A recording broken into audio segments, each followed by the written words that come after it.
Pardon me, Duvid here.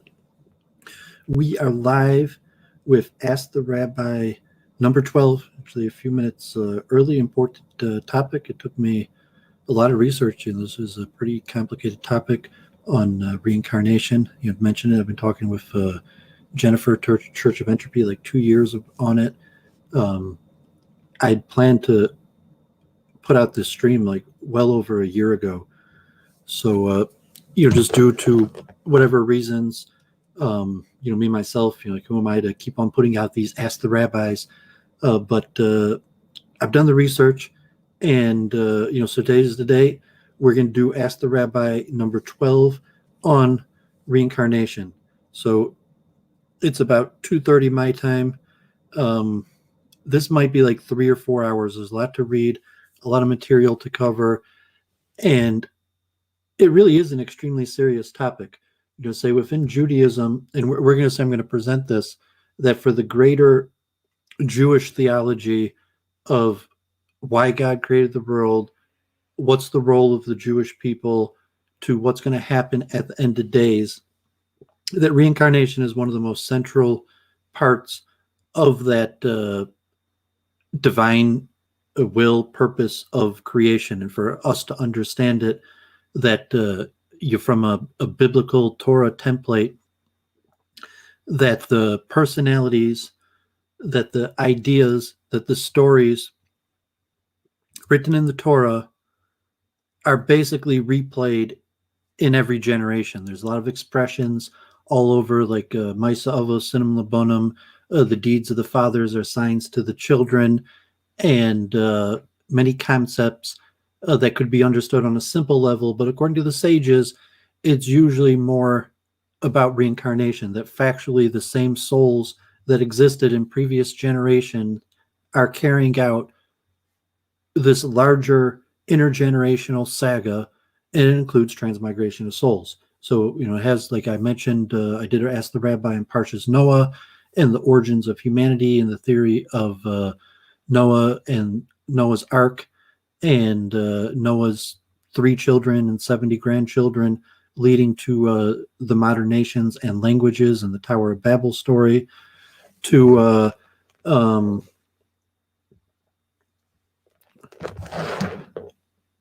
a further addition to that being transmigration of souls.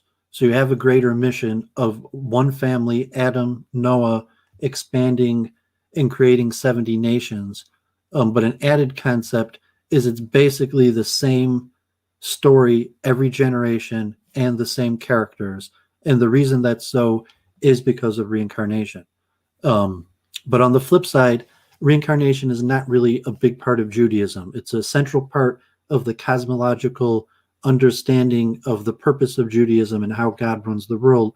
But from a practical purpose, reincarnation, you could be a good Orthodox Jew and hardly have heard of it, hardly have thought about it. And even in terms of theology and believing in God and fearing in God, Maimonides' principles, believing in reincarnation is not one of them. And even from the Kabbalistic perspective, you don't have to understand this stuff to be a good person, to be rewarded. So with that, I have quite a bit of material. I'm going to do screen share, and so let's start with the chant.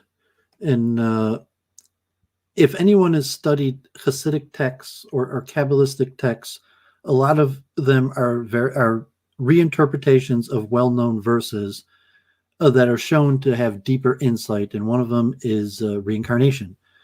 So this is a famous song. I've sung it before, maybe even on Ask the Rabbis or Week in Review.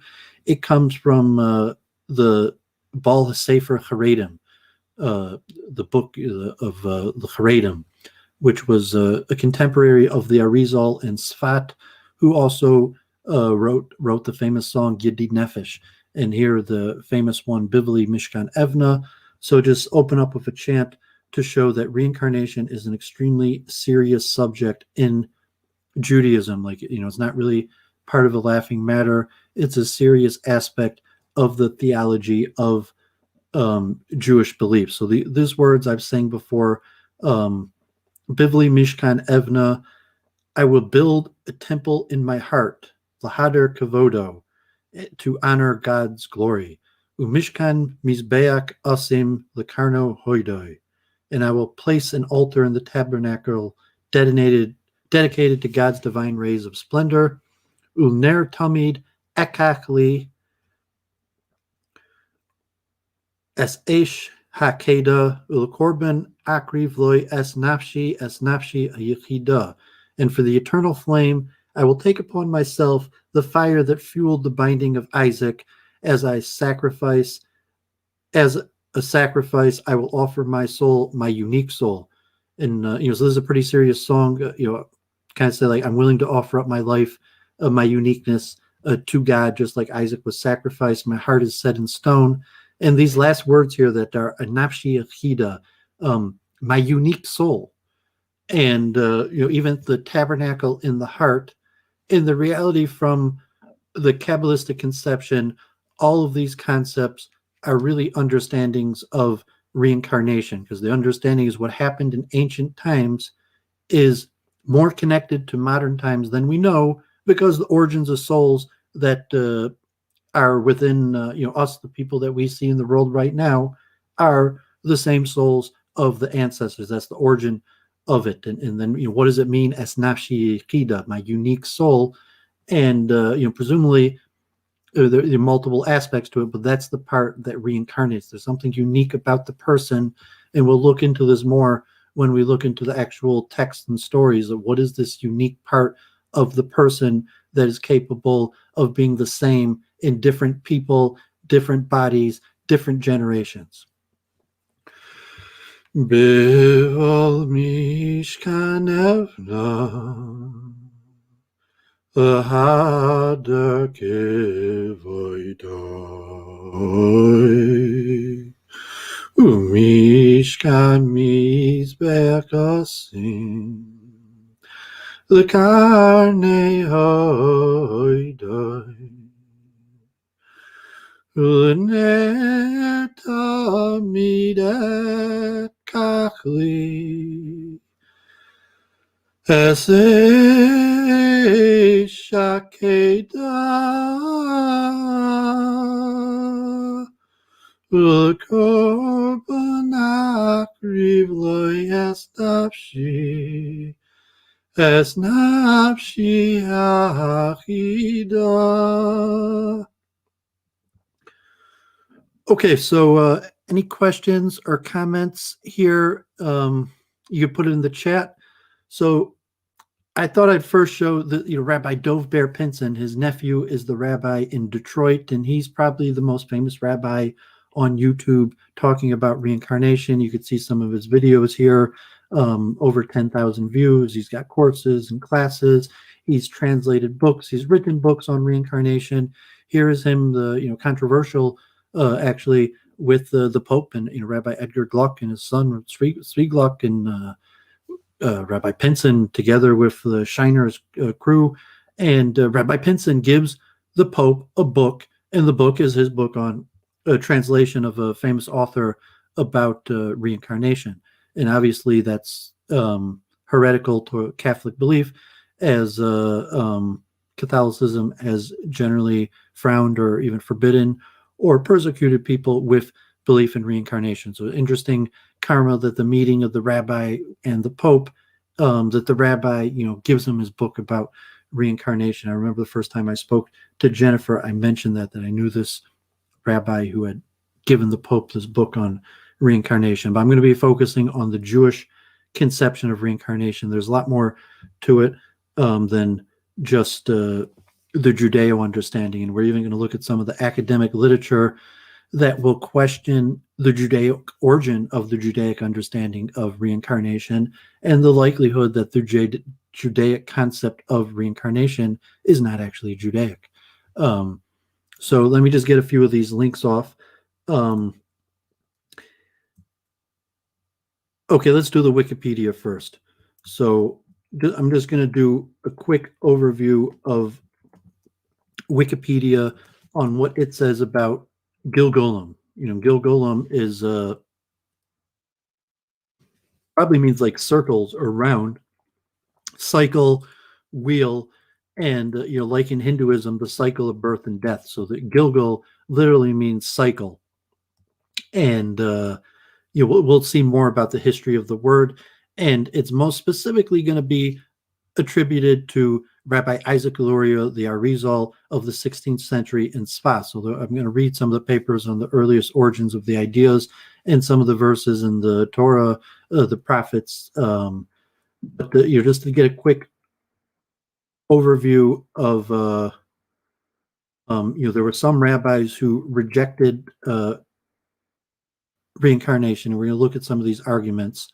Rabbi Tzadigon, early rejecter of reincarnation, and actually the head of the Karaites had even written a book on reincarnation that caused Tzadigon to publicly denounce the belief in reincarnation. But we'll discuss that more. And here's the AriZal's synagogue. David has been here multiple times. All the times I went to Israel, multiple times a year. I usually went to Sfas, and you went to the AriZal's mikveh, the grave, the yurt site, praying at graves. People within Orthodox, Hasidic, traditional Jewish culture, you would be more familiar, like when we were on Root and Branch with Lo Galen and Les Glassman, that people were familiar with the overtones of reincarnation in Jewish life. But we're going to talk about specifically the origin of the belief and the conception. What is the Judaic conception of what gets reincarnated? How does it work? What does it have to do with the creation of the world? And we're going to see that there's what's called the Cordovian Kabbalah, the Lurianic Kabbalah, and then a later Hasidic philosophy. And the Cordovian Kabbalah and the Lurianic Kabbalah largely use the same technical, spheros and worlds. But the Cordovian Kabbalah is more logical and less mystical and less based on the concept of reincarnation. So you just have here on the Wikipedia Cordovian Kabbalah, Moshe Cordova gave the full first rationalistic synthesis of the diverse schools of medieval Kabbalah, focuses on the external structures, including the descending chain of worlds from the infinite to the finite. And then you have the Lurianic Kabbalah. Souls Isaac Luria gave a new paradigm for explaining Kabbalah. This describes the transcendent soul level and rectification of divine cosmic Tikkun and human private Gilgal. These originate in paradox and divinity above intellect.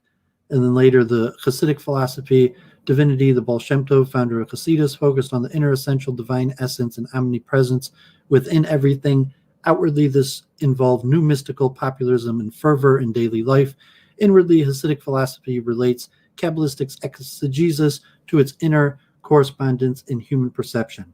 And here's some conceptions that people familiar with Jewish theology, cosmology, probably heard of Eurydice Adoros, the descent of generations, the lower levels of souls in later generations, possibly ascending mystical revelations of righteous people, shattering of the vessels, the Jewish genealogy of nations. So all of these things on a deeper level of understanding, the basis is actually reincarnation. And, so Wikipedia mentions Yitzhak Ginsburg, the semi-controversial Chabad rabbi in Israel. I own a few of his books, claim that Isaac Newton is the reincarnation of Noah. So, with that, just a little overview. Thank God you got a little crowd here, 14 people.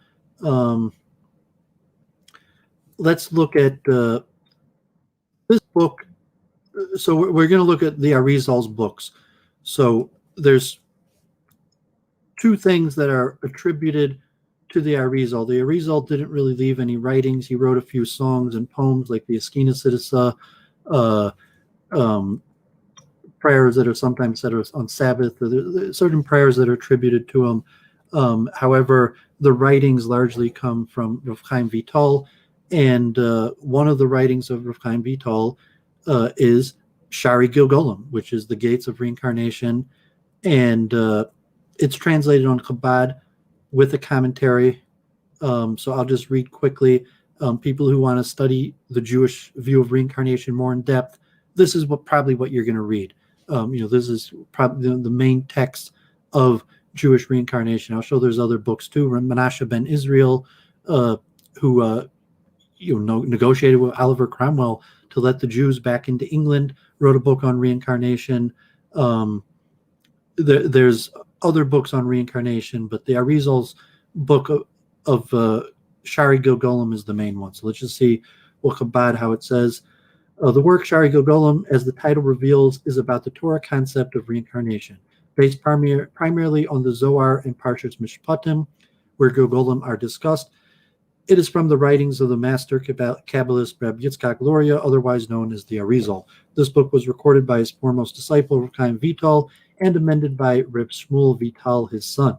In addition to outlining principles of personal rectification and reincarnation, this work reveals the spiritual roots of many of the great Torah scholars of the past. Furthermore, it often provides vital information about the future in terms of helping one understand the challenges to be expected throughout Jewish history, in particular in the end of days. Our new annotated English rendition was translated by Rabbi Yitzchak Bar Chaim, divided the lengthier of its 42 chapters into a number of sections. And so encourage anyone who seriously wants to study reincarnation, that is the text. It's been translated by Chabad. This is another book called The Reincarnation of Souls that was written by Rabbi Menachem Azariah of Fano, but is believed to be the work of the AriZal and just revealed by Reb Menachem Azariah Fano, and is very popular among Hasidim, like the Ishbitz, who is very popular among Shlomo Carlebach. Shlomo Carlebach, I think he talks about reincarnation. I'm not sure. I didn't look into that, but this was published and translated by the Court of Jerusalem because reincarnation is a controversial topic, and they wanted to provide some clarity on it. So let's read Reb Ezra Batzri, head of the Rabbinic Court of Jerusalem. There's multiple rabbinic courts of Jerusalem, but this book is being published as a response to issues that have to be addressed as a result of the time we live in. The concept of reincarnation was not made popular to the general public in earlier times. The wise Kabbalists and masters of understanding would speak about it only amongst themselves. This is clearly the case with the Ramban's commentary on Job, where he makes a concerted effort to conceal the matter of reincarnations. In our time,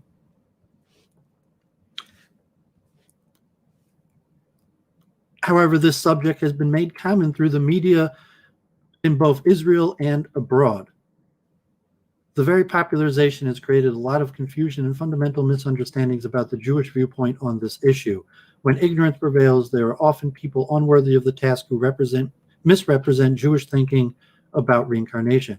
On my recent trip abroad, I was approached by many people, particularly my dear friend, Mr. Eli Horn, may the Lord strengthen and bless him, who asked me to translate books on the subject so that they could present the general public with reliable and accurate information. At first, I reminded of the responsa in Rav Palem, a book which was written by the great Gaon and relative of our family, the teacher of the entire diaspora, our master Rav Yosef Chaim, may his merit protect us, when he says the books of Kabbalah should not be translated into foreign languages. This was my answer to anyone who asked me about translating books of Kabbalah over the last 30 years. We have had to reconsider our position due to the insistent and repeated request of many good people who argue that now translations will bolster faith and cause many to return to the fold, as we have in fact already witnessed. If, on the other hand, we refrain from publications, others who are less worthy will do so, publishing unreliable translations, which can only lead the public astray. I decided to reconsider this matter after consulting with my dear and esteemed brother, the distinguished Kabbalist who is familiar with all the books of the Kabbalah, who is famous as the greatest of the present-day Kabbalistic theoreticians. It was our decision to translate the book Reincarnations of Souls by Menachem Azariah Fano with the commentary Marinayim into English. It was also decided not to translate the names of certain basic Kabbalistic concepts and to leave them in the original, occasionally presenting a partial explanation in English. This is in accordance with the ruling of our master and teacher, the Gaon, Rav Yosef Chaim, may his merit protect us, who wrote that Kabbalistic concepts should not be translated so as not to create misunderstandings as the result of translation. The translation was prepared by a responsible translator, Rav Avram Lader. Any discerning person can see the great benefit in presenting the concept of reincarnation in a clear and accurate manner to many young people who do not know our holy tongue, not to mention the language of the Zohar and the Kabbalists. This is especially the case when one considers that the Kabbalists concealed this concept from the public during the past. Now that reality has changed and this concept has become public knowledge with both in Israel and abroad, it is our obligation to present this material in an accurate and reliable form. May be the divine will that just as we merited to translate this holy book with sacred and pure intent, so too may we increase the number of holy books in the world. May this great merit protect the donors and all our supporters, especially our dear friend who donated the cost of publishing this holy book. May God grant all the wishes of his heart for good and for blessings. Amen. May the blessings of the God be with the translator and those who study this book. So with that, see, the power of these words. And, so it's interesting. There's a little note about reincarnation. It's basically like an encyclopedia of names of famous people in the Torah and Talmud up to latter days, and who they were reincarnated from. So you say the letter Aleph, starting with Elimelech, the king of Gerar, received his Tikun through Avimelech, the son of Yerubal, who was the son of Gideon's concubine, as it says, and his concubine was in Shem, also bore him a son, and he called his name Avimelech. However, his Tikun was not yet complete, as he was deserving of death for taking Sarah. As the angel said, behold, you are a dead man because of this woman that you have taken. And although he said, in the integrity of my heart and the innocence of my hands, I've done this, even so he was still deserving of the death penalty. He was killed by the woman who threw an upper millstone on him. This was hinted at by the Holy One, blessed be he, in the Torah, as it said, behold, you are a dead man because of this woman, which can be read as the hands of the woman. So just interesting, the completion of biblical narratives, that there was more behind the story, and reincarnation, these characters return to complete their duties. It was Eliezer ben Azariah, who became president of the Sanhedrin, described in Tractate Brochot as being the 10th generation after Ezra, a priest and rich. He was a reincarnation of Ezra, and similarly, Ibn Ezra was a reincarnation of Rabbi Eliezer ben Azariah. Rabbi Gamliel was a reincarnation of Nehemiah. Since Nehemiah said, remember me, my God, for good, Rabbi Gamliel was removed from the presidency of the Sanhedrin, as is described in the story of Brochos, just as the book of Nehemiah was not called by Nehemiah's name. So you get a feel of like what a Jewish text on reincarnation looks like, in the sense that most Kabbalistic Jewish texts on reincarnation, there's a little bit about the science and the effect of generalization patterns, and then it's really the continuation of biblical commentary that's saying these understandings of what happened in the Bible, the story continues, and the story continues to the present day with us through us, because people, so to say, in the know might know that we are the ongoing saga of the Bible in the present day. So let me read this story real quick, and I'll give like a Hasidic approach. So this is from a book called Jewish Tales of Reincarnation by Yonassan Gershom. So I encourage people to get a copy of this book if they're interested in it. And he also has written a few books on Holocaust reincarnations, where there are people who believe that they are the reincarnations of people who were killed, God forbid, during the Holocaust. And there's multiple cases of this. And so he has a book documenting these stories and so to say some of the evidence of who these people were, many of them non-Jewish, and what they remembered. And is it possible to, so to say, scientifically, in a way, investigate that maybe this person had information that they could have only known had they been a reincarnation? But that's not really what I want to talk about, but just to get kind of the Jewish superstition level. So this is a story of Reb Shlomo Karliner, who extremely famous rabbi. Many people believe that Reb Shlomo Karliner was in fact Mashiach ben Yosef, and God forbid he was murdered. He was shot while praying, and I've talked about him. I've sang his song before.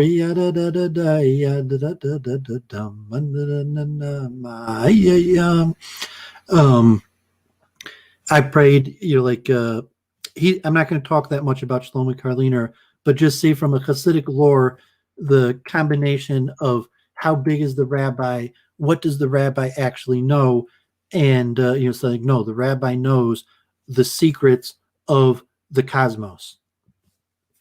So here's a story from this book, Rich Man, Poor Man. Rav Aaron, who was known as the Karliner Rebbe, died young. Reb Shlomo, who was his closest disciple and destined to become his successor, did not want the position of Rebbe. Why not? Because Reb Shlomo and Rav Aaron had once been fellow students who sat together as equals at the house of their teacher, the great Maggid of Mizrich. So it did not seem right to Shlomo now that he should take his elder friend's place as Rebbe of Karlin. Besides, Reb Shlomo had seen how people flocked to a Rebbe day and night so that he had no privacy or peace.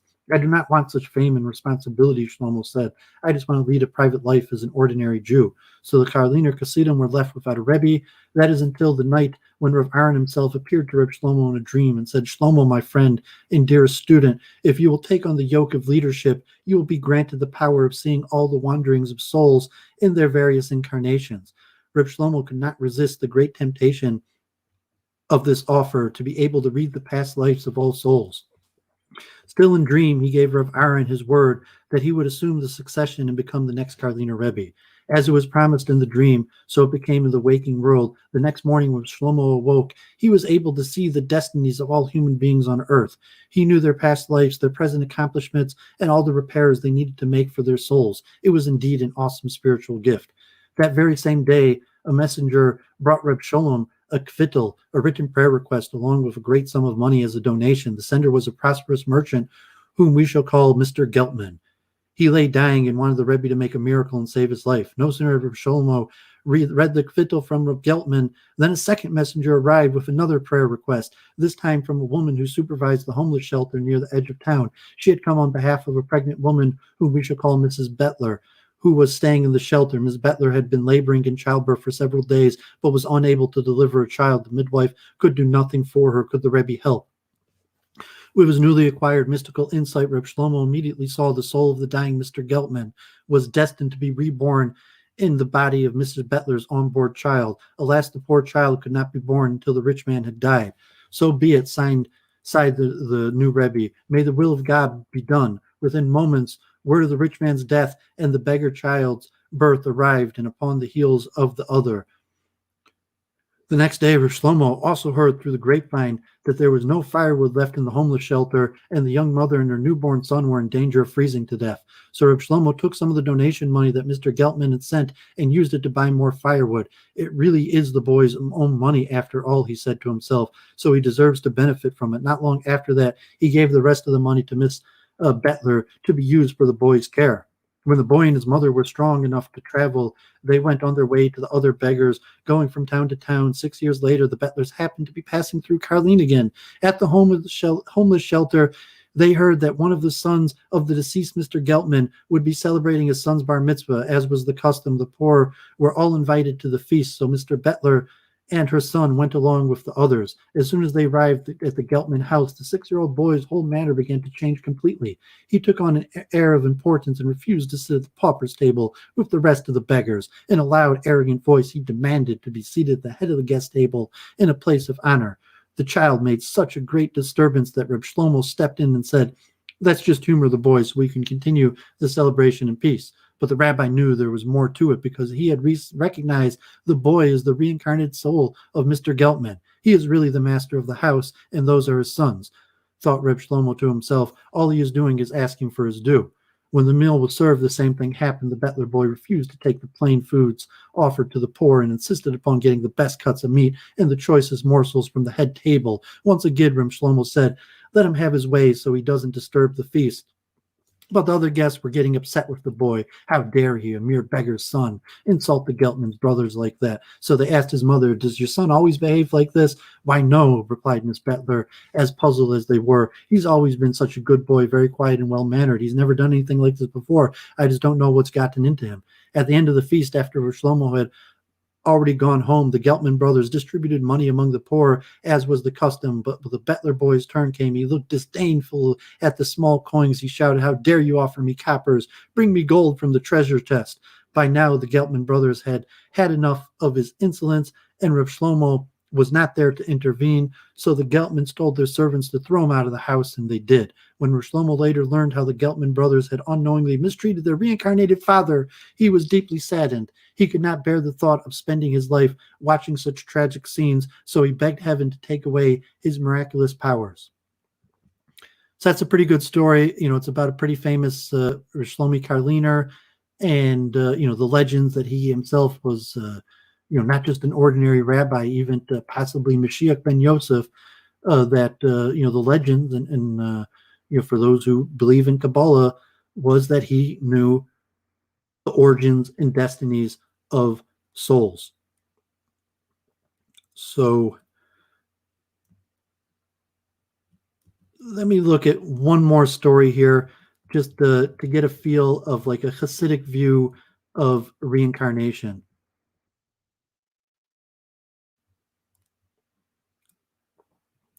Okay, so this more from this book.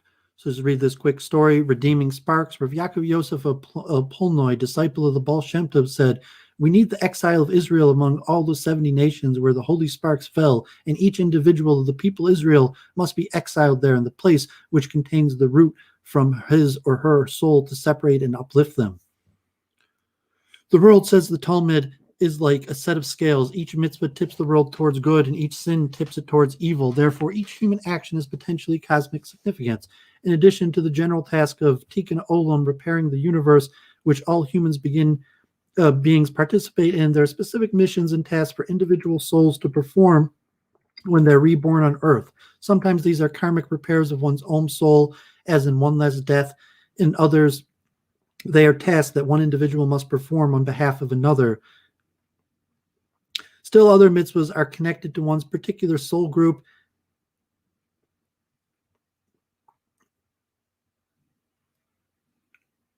And so he goes on to, he's more compiling stories than talking about the science of reincarnation, which we're going to look at more.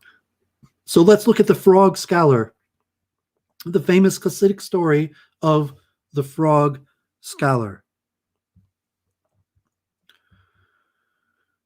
There was once a Torah scholar whom we shall call Rav Yossi, who lived in the Holy Land many centuries ago. Rav Yossi was always very careful about performing the commandments in the proper way. In his entire life, he'd never once failed to say the Shema in the morning and evening, nor eaten food that wasn't kosher. He was generous to the poor, kind to animals, and always loving towards his wife and children. From dawn until long after dark, he spent every possible moment learning Torah before he finally went to bed. He always said Tikkun Chatzos, the midnight prayer. In short, Rav Yossi was the epitome of a good Jew.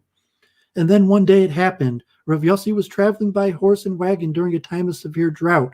The natural springs along the way were all dried up and water was difficult to find. When the time came for Rav Yossi to stop for lunch, he had only enough water for his horse, with not a drop to spare for the ritual hand washing. Without water, he could not make the proper blessing on the bread. What shall I do now? Rav Yossi asked himself. I suppose I will just have to save my bread for later and be content with smoked fish, dried fruit, and a bottle of wine. With those foods, there's no need for ritual hand washing.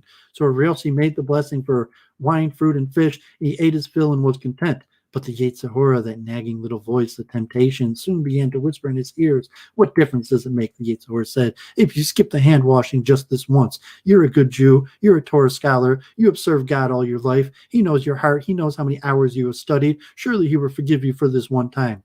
Yes, God was forgiving, Rav Yossi agreed.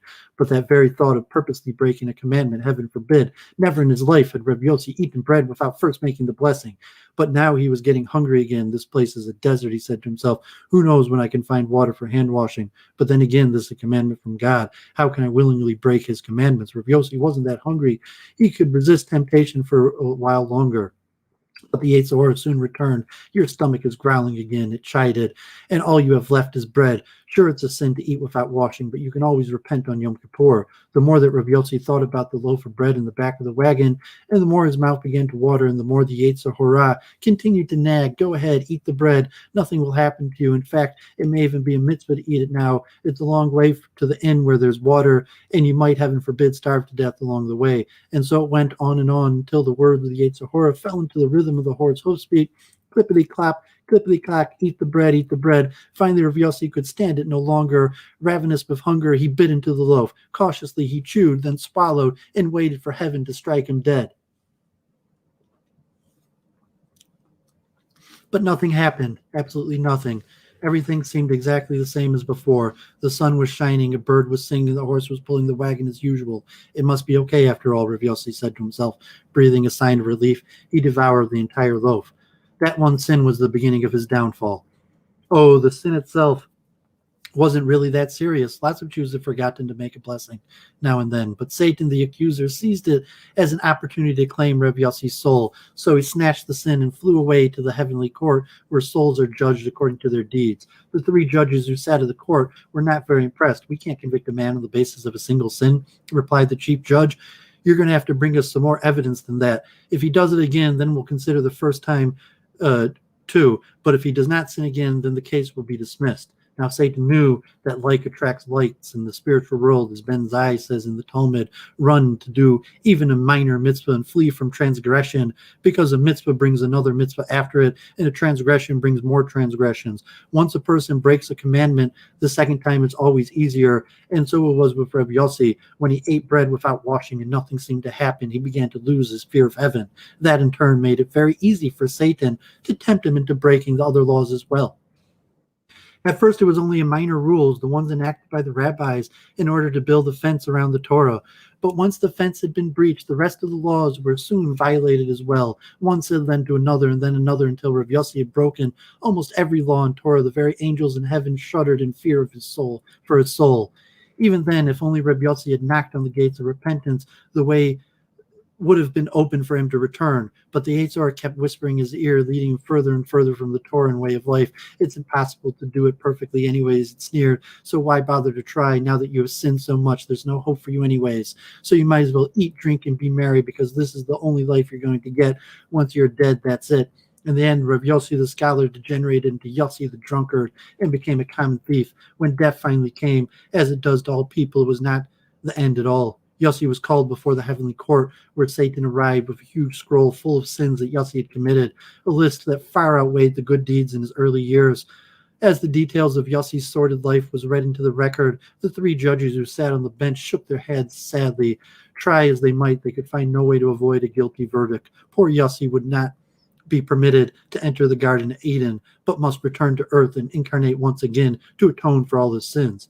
Because his downfall had begun by eating bread without the ritual hand-washing, it was decreed that Yossi would be reborn as a frog, who would live near a spring in a distant country as a creature who spent his time near water all day. He would be reminded of the series of events that had brought him into this predicament. True, it would be a very difficult life for a human soul to endure, but it need not last forever. The court also decreed that if Yossi's son ever came to the pond, made the blessing for water, and drank from it, then Yossi's soul would be set free.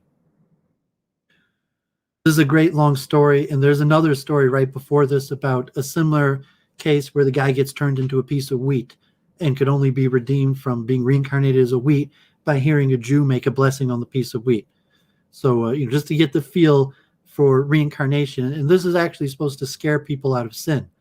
So like, don't think you're going to get away with this. Even if you get away with it in this life, you'll be punished not just in hell, in reincarnation. So let's see what happens to you.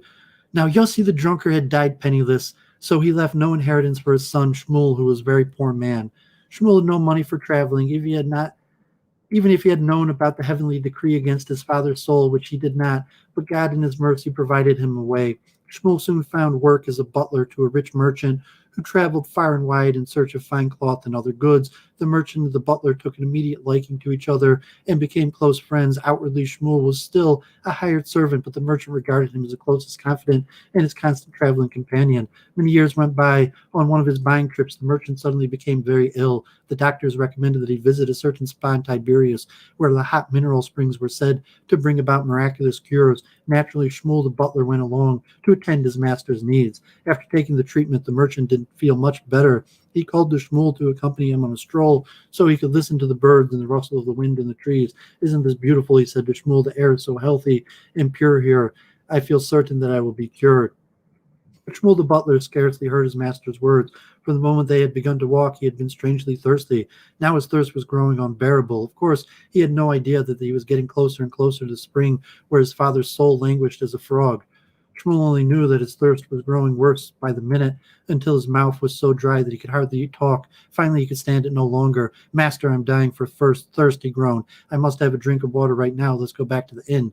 But the merchant wanted to continue his walk and bask in the beauty of nature. "Maybe we'll find a spring along the way," he replied, "so let's keep going and see what happens." Sure enough, a few yards further down the trail, they heard the familiar rolling sounds of water running over rocks.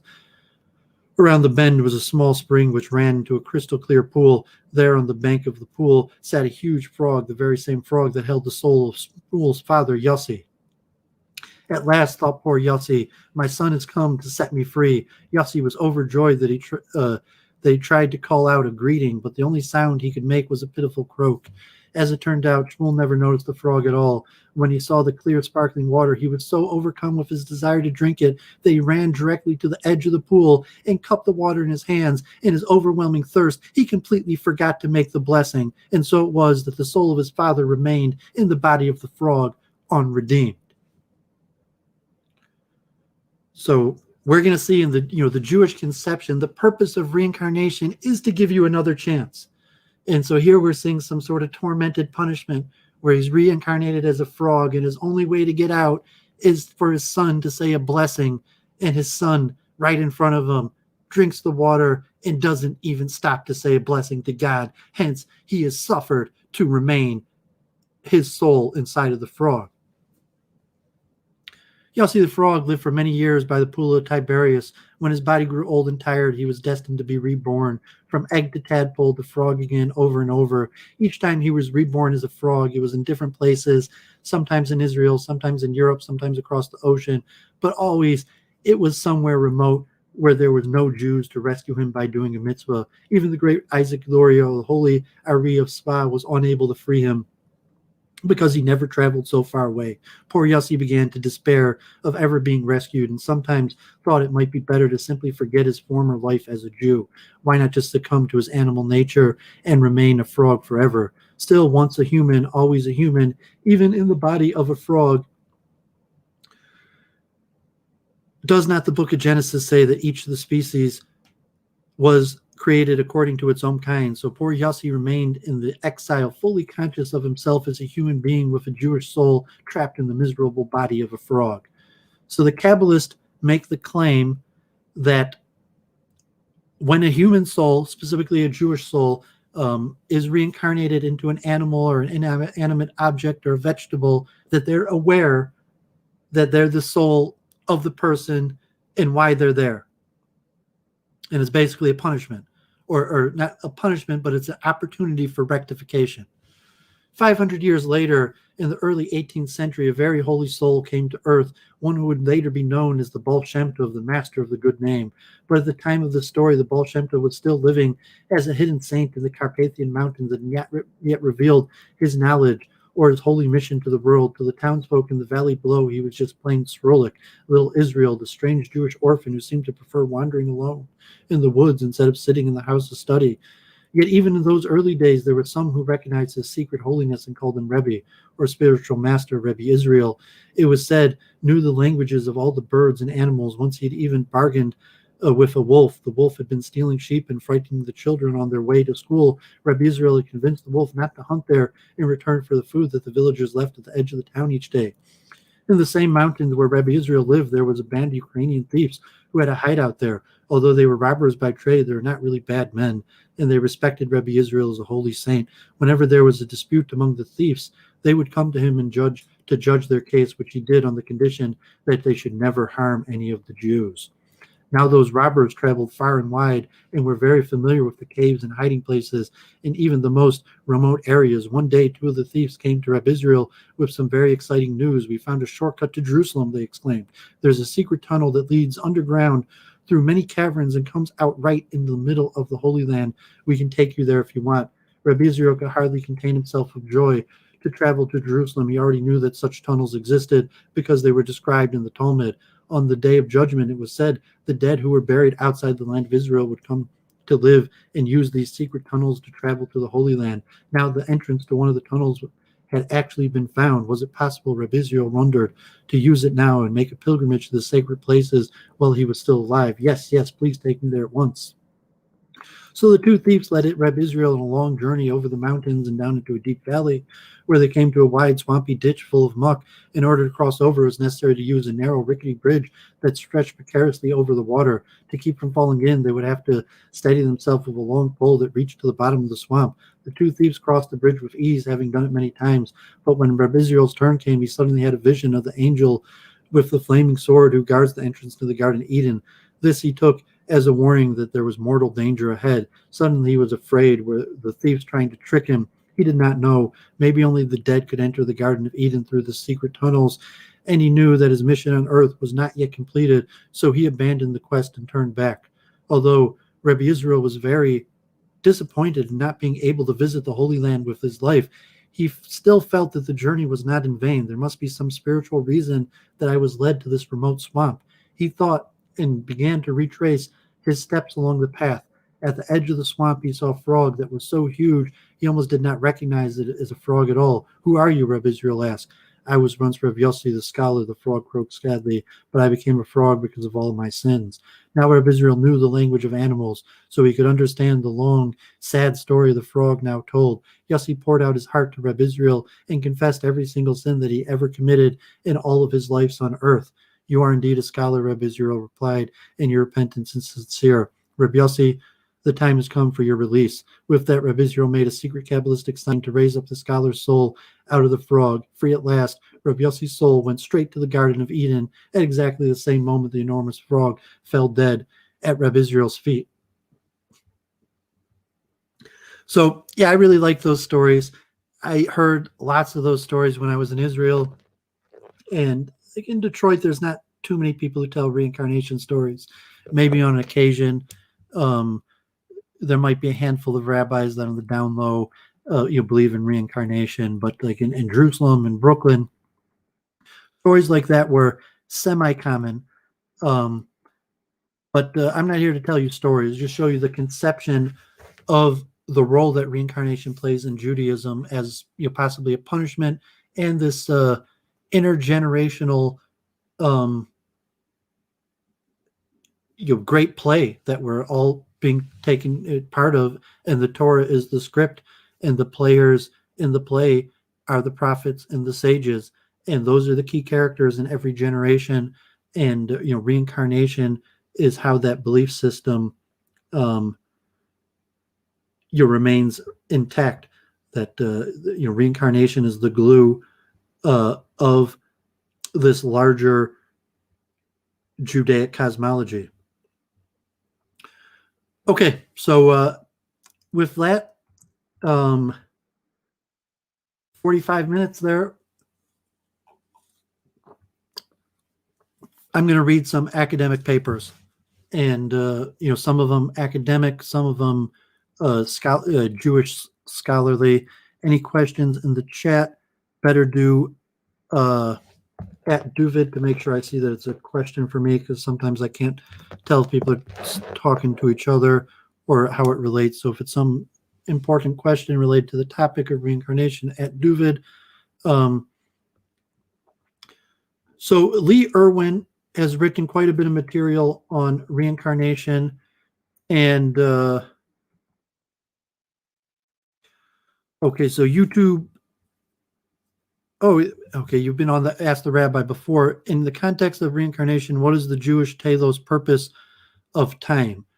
So this gets more complicated. I'm not going to cover it that much, but if you say time didn't exist, that the generations are operating concurrently, and that, so to say, the souls of the generations of the previous generations, not like a time continuum where in a previous time these souls were in these bodies, and at a future point of time those same souls which are outside of time are in another body. So generally, the concept that the power of the soul, the uniqueness of the soul, resides outside of time. So if that unique time-independent element of the soul was in a biblical story thousands of years ago, that same unique time-independent soul is currently in the world today. And but there is more deep Kabbalistic concepts that will try to claim that time doesn't really exist, so that really all of the previous generations and future generations are actually operating concurrently, so that the soul is residing, so to say, in multiple bodies at multiple different times at the same time. But that gets more complicated theology, which will be beyond the extent of the discussion today. But so generally, the Zohar's conception of the world for 6,000 years, then 1,000 years of Sabbath, that within the 6,000 years of the material earth, that the souls are time independent, and really they're part of Adam. And we'll see that the souls, it's a unifying factor. All souls come from God. All souls come from Adam. The imperfections in souls come from the Garden of Eden. Jenny Simon, good to see you. So when Jews are reincarnated, are they always coming back as Jews? Do I always come back as Rh negative blood type? So these are disputes among the Kabbalists. So there's no direct understanding. There's different systems that we're going to be talking about. And so you have Kabbalists that claim that they know, like I told these stories of the Rebbes and the Kabbalists, that they say, no, the Kabbalists do know the origins and destinies of souls. But generally, that's not the case. That they do not know. Generally, Kabbalists are not expected to know the origins and destinations and past lives, and the majority of Kabbalists will tell you the theological purpose of reincarnation, its goal, its understanding, its role in the unfolding of events, but it's generally understood to be beyond the grasp of humans to really know how it works. So, Claire, you got to watch your mouth a little bit. So let's see. And something like a blood type, you say, no, that's unlikely. Your unique soul, you have the garments of the soul, and we'll talk about the Kabbalistic understanding, but the soul has garments, and the garments are generally thought, action, and speech, and that further turns into the physical form. So it's unlikely that there would be a connection between your blood type and your reincarnation. And also, some reincarnation systems are kind of Jewish supremacist and say like only Jews really reincarnate, that the basic cosmic manifestation of God's glory and reincarnation generation after generation is basically exclusively a Jewish thing. There are sages who say a little bit different. I'm not sure if I'm going to be going too much into the dynamics of that. You could check the actual books of how reincarnation works and get a little bit more into. So this YouTube here. Yeah, so the cosmology of time, I'm not going to be able to get too much into that today, but it's important, for the level of, is there like a physical time moving forward, starting at creation till today, and then is the soul outside of that time concept, let alone the cosmological question about the days of creation. If you've seen Root and Branch, I actually had was on a call with Dr.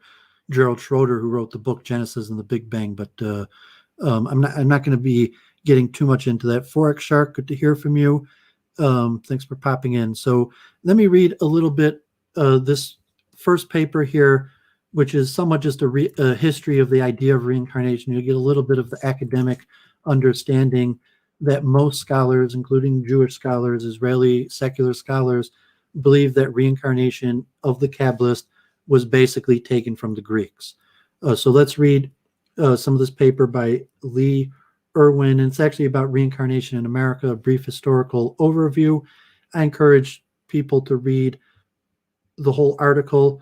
I'm only going to read the beginning section up to the advent of the Kabbalah, but it actually covers more reincarnation in America. And you'll see that modern day scientific, spiritual conceptions of reincarnation are possibly more in depth than the Kabbalist one. But this is definitely a topic for ongoing discussion.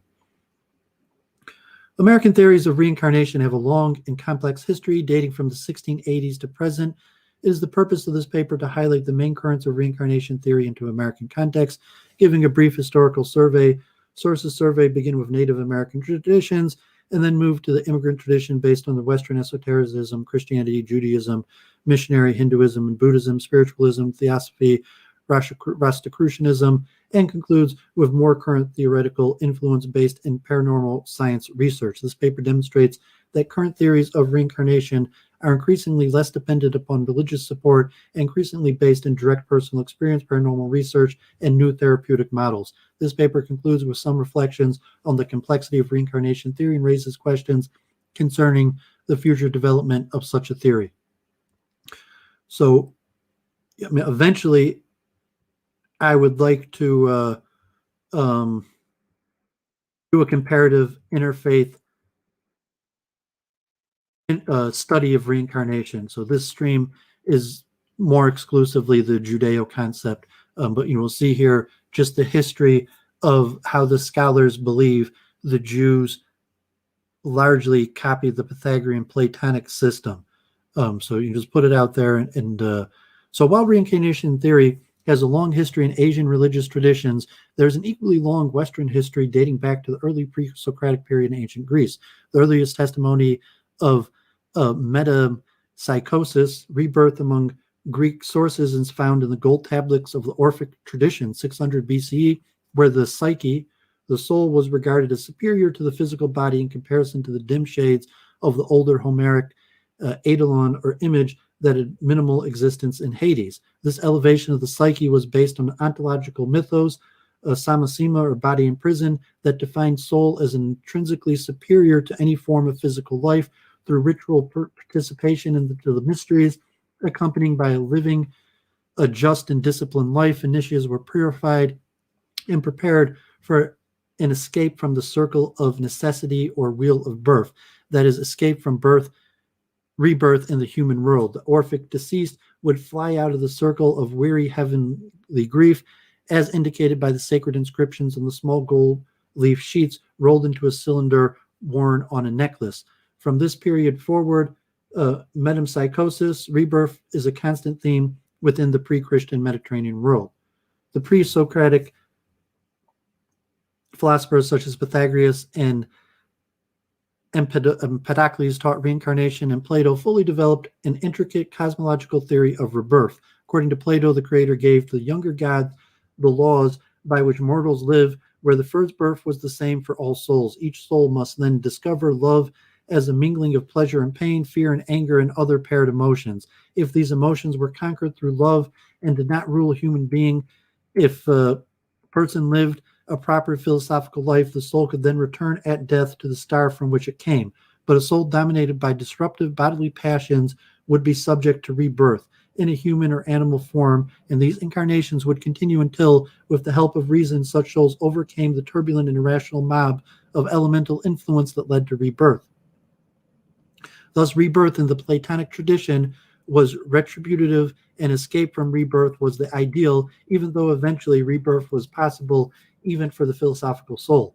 Neoplatonic authors further articulated theories of metempsychosis as found in the works of Plotinus, where the intellective soul is the noblest aspect of every human being. In the sense, the body in Plotinus became only an eternalized image of the soul. Every human being for Plotinus is distinctive, a logos, idea that combines with the archetypal human form in conjunction with parents and location to create a unique individual. When life is lived through the cultivation of higher pure aspect, the soul takes flight to the one in unitary mystical visions, but if lower desires dominate, then reincarnation must necessarily follow in further human lives or possibly in animal lives for the overly sensual. Philosophers such as Iamblichus and Proclus further linked soul development to ritual practices that would, when carried out with purification rites and prayer, assist the practitioner to escape the wheel of rebirth.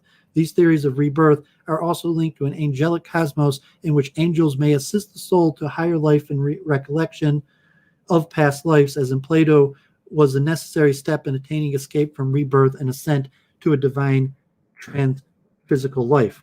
Greco-Roman theories of rebirth were assimilated into Christian thought primarily through Orgen, whose theory of transmigration became a contested theme within Christian theologies. While Orgen did not embrace reincarnation theory, nevertheless, he speculated in his writings that if the soul truly pre-exists, created before the body, then it may take a body or more than one body, as it is the soul which animates flesh in whatever form flesh takes. Orgen offers a unique idea of the pneumatic spiritual aspect of individual identity is capable of reincarnating pneumatasis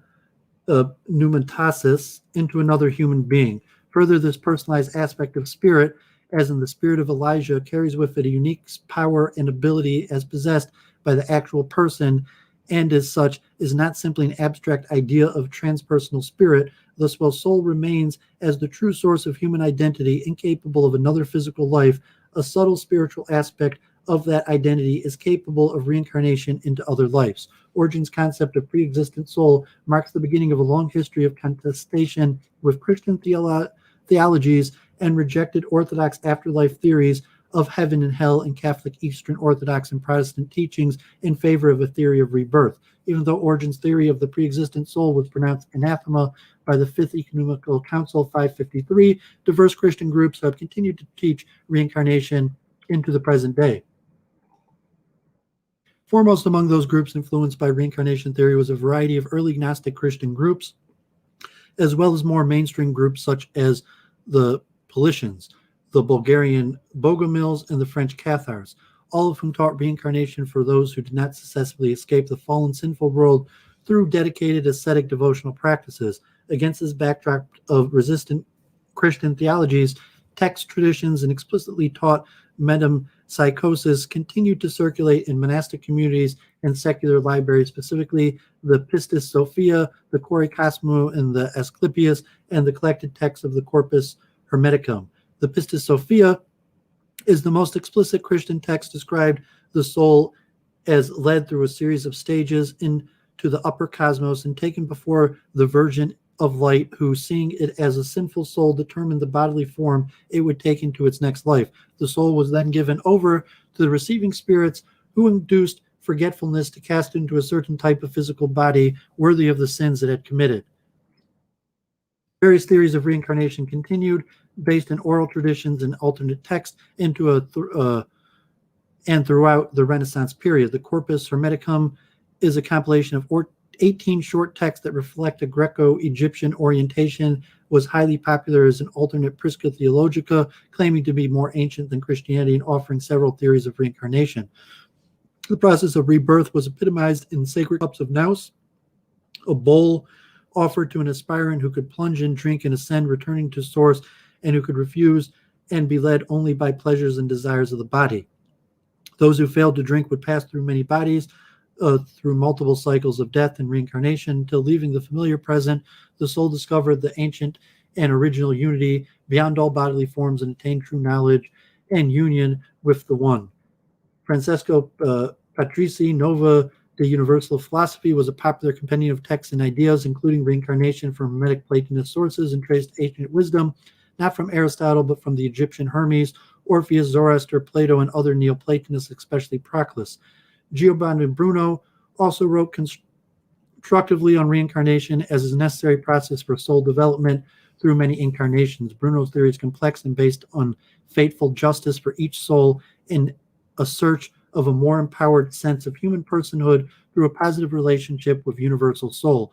Thus, there is only creative ongoing processes, no final judgment. Bruno was burned at the stake by the Catholic Inquisition for his refusal to reject these ideas. During the same period, Jewish Kabbalah was popularized, and the theory of Gilgul Neshama, revolution or cycles of soul, became increasingly well known among Christian and Jewish esotericists. Many Jewish Renaissance writers expostulated on the theme of Gilgul or rebirth, perhaps the most influential being by Rav Chaim Vital, a student of Isaac Lurie, entitled Shara Gilgul, The Gates of Cyclical Return. The very long and complex work offers a detailed description of soul cycles embedded in the cosmological theory of reincarnation. Christians influenced by Jewish Kabbalah and the theory of Gilgul also created works and text compilation in the form of Christian Kabbalah, in which soul revolution was amalgamated to theories of resurrection, such as the soul would reincarnate until the time of the final judgment. By the 17th century, ideas of soul revolution in England and Europe were accessible and disseminated among Christian Jewish esoteric theorists. The most pronounced example is found in the first book-length work in English on reincarnation, articulated by the German esoterist Franciscus Mercurius van Helmont. While visiting England, van Helmont was a Christian Kabbalist and prominent of an emergent new anthropology arguing in favor of the necessity of soul revolution, reincarnation, as inseparable from human progress. Having read the Sefer Gilgulum, van Helmont constructed a theory of soul evolution limited to 12 possible incarnations, spanning the period of 1,000 years, with at times long periods of rest between lives, as directed towards the perfection of the soul. George Keefe attended meetings to discuss Kabbalah with Lord Conway and his wife, Lord Anne Conway, in their estate, where van Helmont was the visiting physician for Lady Conway. In turn, Keefe assembled the discussion notes into a single volume attributed to van Helmont entitled 200 Queries Moderately Propounded Concerning the Doctrine of the Revolution of Human Souls and its Conformity to the Truths of Christianity, 1684. This is the earliest book-length volume on reincarnation in English and consists of specific questions, each answered to show the rational legitimacy of the theory of reincarnation and the irrational nature of belief in the internal hell or heaven. George Keefe subsequently became the person responsible for the transition of reincarnation of the theory to America in the 1690s, where he wrote and published a pamphlet defending his views.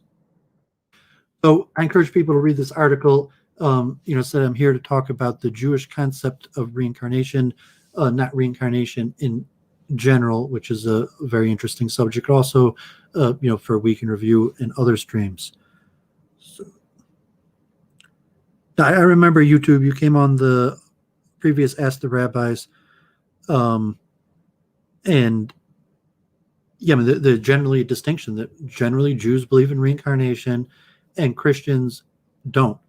To say that Christians doctrinally reject reincarnation, there's disputes among Christians, but saying reincarnation is not a mandatory belief of Judaism, but is a central belief of Judaism. We're going to talk about it more, as opposed to generally Christians reject reincarnation. In fact, I think Europeans probably reject reincarnation more than other nations. I haven't seen a world study on that. Okay, so let's look at a collection of statements from various Jewish texts about the Jewish concept of reincarnation.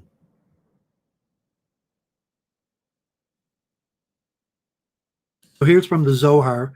And if you see Parshas Mishpatim is actually, in fact, I'm going to change this in my Ask the Rabbi title, that this is actually Parshas Mishpatim. The reason I'm doing this stream right now is because of the weekly Torah reading. Although, just make sure it fits.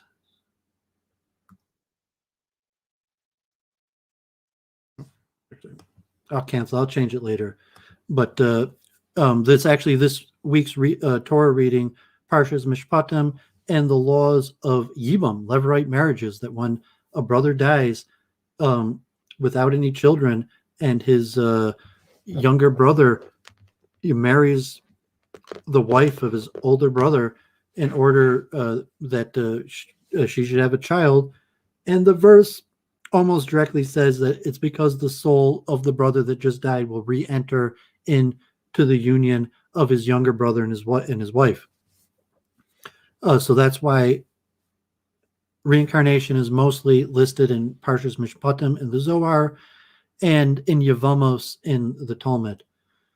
So Reb Simon opened with the words, "Are these the judgments which you shall set before them?" Meaning these are the rules concerning reincarnation, the judgments of souls that are to be sentenced each according to its punishable acts. It is written, punishing the iniquity of the fathers upon the children to the third and fourth generation.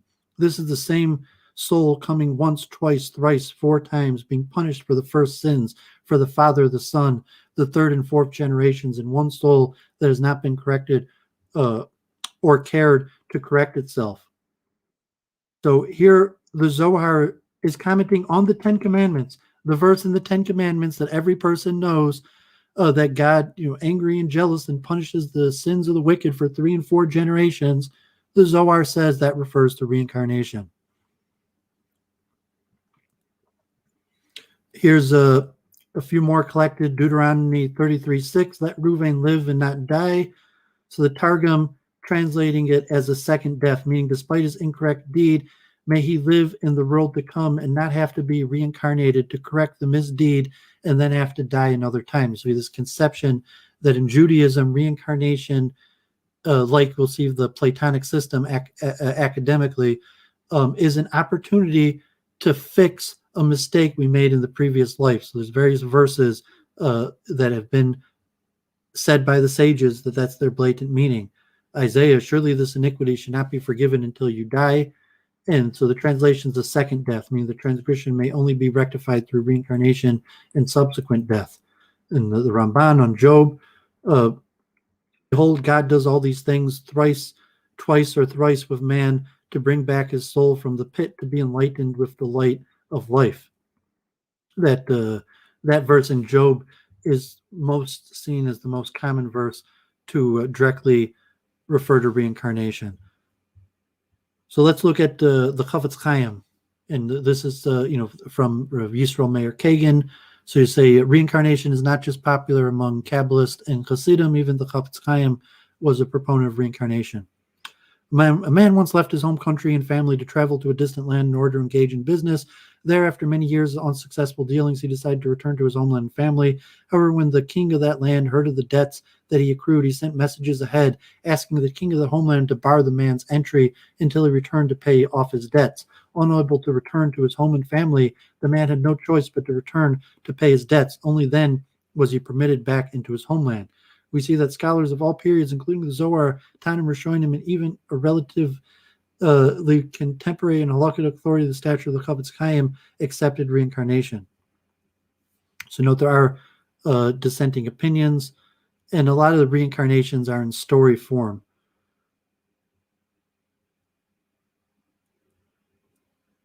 So the purpose of reincarnation, Chaim Vital, to repair damages incurred to the soul through transgressions done in previous life by reliving those experiences while refraining from wrongdoing.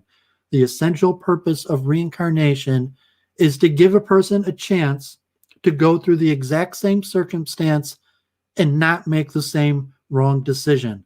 That's the essential understanding of why reincarnation exists in Judaism. To achieve perfection that wasn't achieved by reliving experiences as above and taking full advantage of the opportunity for spiritual growth. So note, the first time a soul enters this world, the person is supposed to perfect at least the nefesh, ruach, or neshama. If so, the soul goes to Gan Eden to await resurrection. If a person doesn't perfect all three levels the first time, the soul must return to be perfected part by part. Each time a part is perfected, the person has fulfilled his purpose in the present lifetime, therefore dies and is reincarnated with emphasis on the next level of soul. Previously perfected levels are not damaged by sins of the next reincarnation. The soul continues to be reincarnated this way until it's perfected, at least in nefesh, ruach, and neshama. So then which reincarnation will be resurrected? So the bodies of all reincarnations will be resurrected, but the first body is the main one.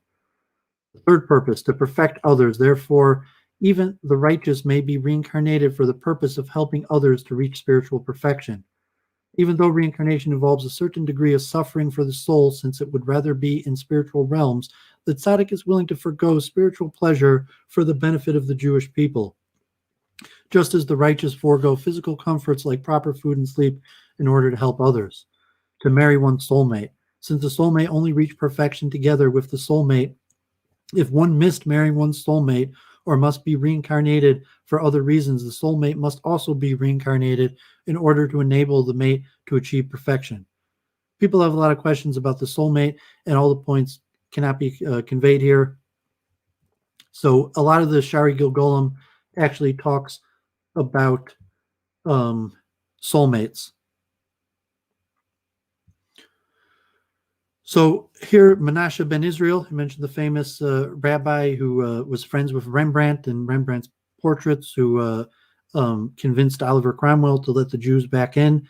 He wrote a book, Nishmat Chaim, that's largely about reincarnation.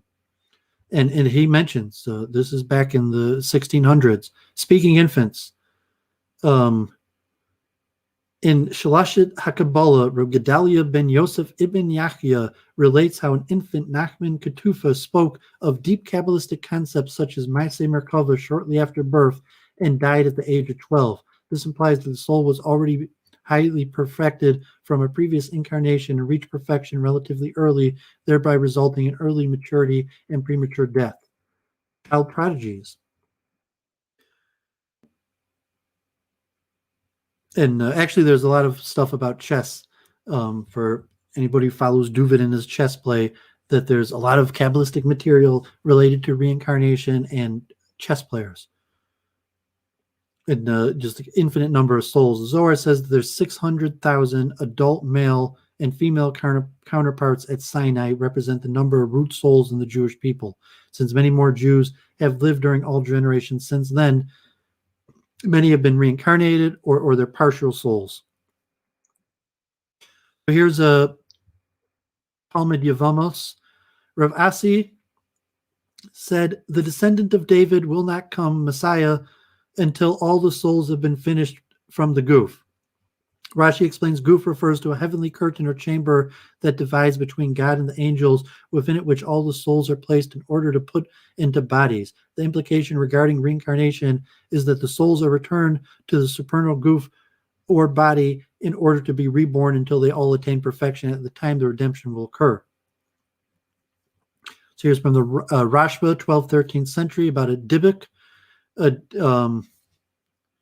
We'll talk about that later, but the concepts of like exorcisms are well known. So also reincarnation explaining why righteous people suffer. And this is straight from Menashe ben Israel. This means that a righteous person who suffers is himself righteous, but a son of a wicked person. However, since a righteous person shouldn't suffer on account of his parent, what it means is that in this life he is righteous, but his suffering is a product of being wicked in a previous reincarnation. Or when children die young or miscarried.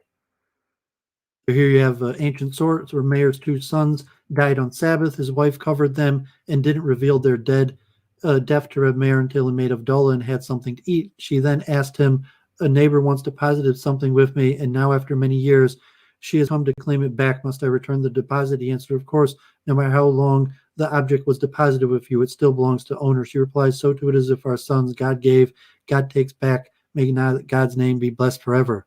How do these words console Reb Meir? Ultimately, it seems the sons died unjustifiably and free of sin. Why would God have taken them back before their time? The Ben Ish Chai explained that Reb Meir's wife intended to console him by the notion of deposit, referring to reincarnation, which is not the first life, but merely a deposit to be returned upon completing its purpose. She meant to convey to him that their children must have been reincarnated souls who were perfected to the degree that they could return to the spiritual realm. Remaining in this world any longer would cause the souls to suffer and unrightfully deny them to their master. Birth defects, retardation, autistic children. The soul is reincarnated in a person who is unaccountable for sins. Alternatively, there are very holy souls that might reveal too much of the spiritual worlds. Therefore, they're placed in bodies that are essentially unable to communicate with their surroundings. It is told the Chazan Ish, also not Hasidic, sage of Israel, that he would stand up in the presence of autistic people because he considered them to be very lofty souls. Also, one might use that opportunity to investigate facilitated communication. So, experience of reincarnation, say for Hasidim, a person is not aware of previous reincarnations. Derek Hashem, the Ramchal, one's status in a particular reincarnation is affected by the previous one. The Baal Shem Tov once told a man who complained about his poverty to inquire after a certain man in a distant town. When he arrived, people spat at the mention of the man's name. The poor bewildered man returned to the Baal Shem Tov and revealed to him that the man he sought had been a wealthy miser who mistreated everybody. In fact, he, the poor man, was a reincarnation of that miser. His poverty was caused by and was intended to atone for his misuse of wealth in a previous lifetime. The AriZal, person's religious duties are affected by reincarnation. So the Talmud of Avodah Zorah, a person should only learn those parts of Torah which his heart desires. AriZal explained that a person has less desire to learn what has been mastered in a previous reincarnation, but the areas he desires to learn are those that he still has to master. The Ashlik once asked the Ari if he should learn Kabalah, and the Ari told him that he had already mastered it in a previous reincarnation. Rather, he must work now on Chumash. He became one of the greatest Torah commentators. So the Gemara on Sabbath, Rav Yossi asked Rav Yosef, the son of Rova, what mitzvah was your father particularly meticulous in performing? He answered, tzitzis. AriZal, those mitzvahs that we find particularly difficult to keep are specifically those needing correction from a previous life. Here's Yibam, first mentioned in this week's Parsha Mishpatim. If brothers reside together and one of them dies having no son, the man's dead wife shall not marry an outsider. Her husband's brother shall marry her, thus performing the obligation of a husband's brother with her. And it will be that the son she will bear will perpetuate the name of the deceased brother, so that his name shall be not be obliterated from Israel. If a man dies without children, his brother is required to marry the widow in order to perpetuate the deceased brother's line. The Torah asserts that the couple will have a male child. Why does this necessarily follow? The deceased brother is reincarnated as the child of this couple, becoming the son of his wife and brother. Unlike usual cases of reincarnation here, all levels of soul are reincarnated together as in the first life. The main resurrection is from the reincarnation of Yibam, not from the first life. Pele Yoltz writes, the family must inform the son what to correct based on the knowledge of him as the husband in his previous life. How many times is the soul reincarnated? The majority of Kabbalists say that in addition to the first life, there are 3 reincarnations and no more. This is based on the following verse, Job. God does all these things twice and 3 times of man to bring his soul from the pit to the living, the light of the living. The Zohar, punishing the iniquity to the 3rd and 4th generation. Amos, for 3 transgressions of Israel I will turn away his punishment, but for the 4th I will not. Or this contradicts the Sefer Bar, which states the person can be reincarnated 1,000 times. Can you think of a resolution based on what we learned for this purpose? Purpose of reincarnation is to perfect the soul. If after 3 reincarnations no progress has been made, the soul has lost its chance. But if the soul is progressing, it can keep on returning many times to be perfected incrementally. The AriZal writes that an additional resolution based on the wording of Job above, God does all these things twice or thrice with a man, that is, a soul can be reincarnated 3 times as a man. After that, the soul can be reincarnated even 1,000 times as an animal, lower life forms, or even inanimate objects. This introduces the next section, a Dybbuk. So go there. So YouTube.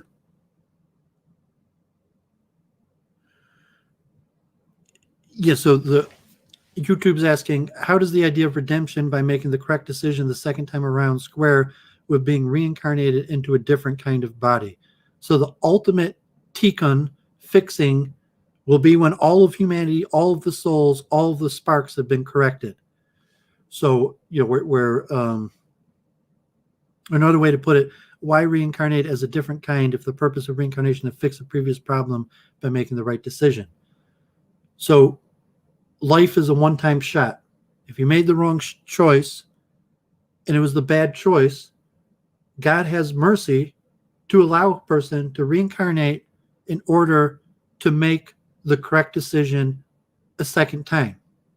That's so in the AriZals, really when you think of Chabad rabbis, like probably reincarnation is really the central theme to Chabad Hasidus. Who are these rabbis going all over the world, looking for Jews and trying to, repair the world? And it's because this grand epic from the beginning of the world till the redemption of the world is the story of the correction of all corrections. So Messiah will come when all of the corrections that need to be made in the world have been made. And so reincarnation is an important part in this cyclic process that eventually, through God's divine wisdom or plan, at the end of days, every single person will have corrected themselves, or all of the souls, and hence we can enter the Messianic era. So that's why I said reincarnation is essentially a cornerstone of Jewish theology, because it's understanding from creation till redemption, the recycling of souls to largely fulfill the same tests or tasks again and again until all the tasks have been fixed.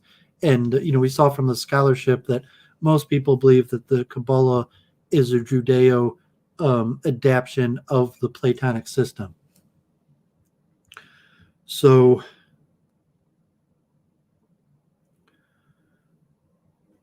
let's look more at some Jewish thoughts on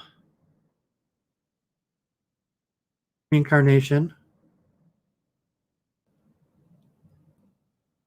So just to open up with this article I found, I'll put in the chat. I don't know where I found this, but it was a nice collection of Jewish sources. One common misconception that people have about Judaism is that reincarnation is totally alien to Jewish thought. Many people are surprised to learn that Judaism actually affirms belief in reincarnation, whereby the soul returns to the world to live a new life, a doctrine usually associated with Eastern religions. In reality, though, it should not seem so surprising. The basic concepts underlying reincarnation are fundamental to Jewish outlook, such as the eternity of the soul, divine reward and punishment, and the future resurrection of the dead. Whereas the latter concepts are fundamental to the classical understanding of Judaism, reincarnation has not enjoyed a prominent place in the Jewish tradition. The idea of reincarnation in Judaism has been fully developed in the tradition of Jewish mysticism known as Kabalah. Even there, it has remained a much guarded secret of spiritual world. The Ramban, who often delves into mystical, only hints at the concept of reincarnation. As such, reincarnation is a concept less familiar than others, but certainly no less Jewish.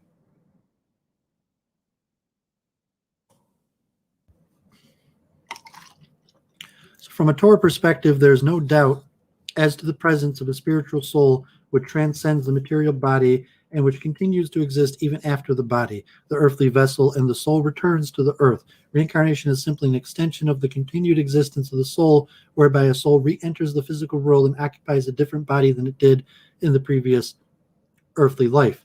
While some Torah laws and verses are suggestive of the process of reincarnation, the concept is only made explicit by Kabbalistic authorities such as the Zohar, Sefer Bahar, Ramban, and the AriZal. We have in Genesis, the Lord God formed man, earth, from the ground, and he blew into his nostrils the living soul, and man became a living being. And the dust will return to the earth as it was, and the spirit will return unto God who gave it, from Ecclesiastes 12:7. There's a midrash. He blew within his nostrils the soul of life. He created his body from the land and his spirit from the heavens. And at the time of his death, the part which comes from the land returns to the land, and the part which comes from the heavens returns to the heaven. So in this concept of a soul surviving death, from some sources also say it's foreign to Judaism, comes later. So you see even these statements just out of Genesis or Koheles, the statements of even the soul surviving death are, so we'll see a little more. We saw let Reuven live and not die. That was interpreted to mean by the Targum, which I think is actually Unclus, a Roman source. You see that Unclus, the Roman, interprets reincarnation into Torah. So interesting dynamic there. Let Reuven live in eternal life, and let him not die a second death. Let Reuven not require the rectification of reincarnation, which would cause him to die a second death.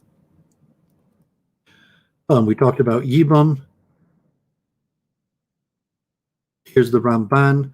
Rather, the matter is a great secret. From the secrets of the Torah in the genealogy of mankind, which is known in the eyes of the seers, to whom Hashem has given eyes to see and ears to hear, and the one who is wise will understand, referring to the secret of reincarnation. Interesting, the Ramban, who has his big disputations, or even Nicholas Dunn and Yekil Paris, that if Jews believed in reincarnation, it was actually extremely forbidden belief.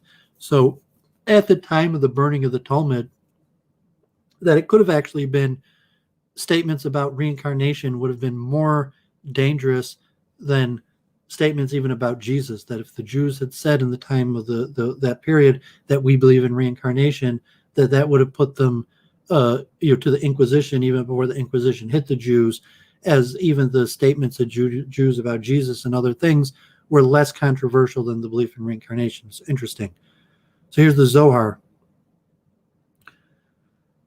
I keep in mind the transgressions of the fathers for their descendants of the third and fourth generation. This is one tree which is planted in a body once, twice, three times, and four times, and is punished for the transgression of the first incarnation. The Father, the Son, the third, and the fourth generation are all one soul, which has not been rectified and has not even tried to rectify itself. This is the verse in Job 33:30. It said many times, behold, God does all these things to man 2 or 3 times, to bring back his soul from the grave to bask in the light of the living. Here's the Vilna Gaon on the book of Jonah. So it's also the Vilna Gaon was a big proponent of reincarnation. The Nefesh HaChaim, his student, is meant to Tzvi Zilberberg of chanting. He used to always quote the Nefesh HaChaim so that it'd be more amenable to to Litvax. In addition to the factual true account of Jonah's mission, the Vilna Gaon perceives an allegorical interpretation within the text. Yonah is the neshama soul, which is charged with a mission to fulfill in this world, perfecting itself. The neshama is aboard a vessel to journey through this world, namely the body, but the person tries to flee from God and avoid fulfilling his charge. Eventually, the individual is swallowed up and departs from this world, leaving his task unfinished. What happens after that? And the word of God came to Jonah a second time, saying, arise, go to Nineveh. The soul is sent back to earth to finally accomplish its intended mission. Okay, so what's the purpose and nature of reincarnation?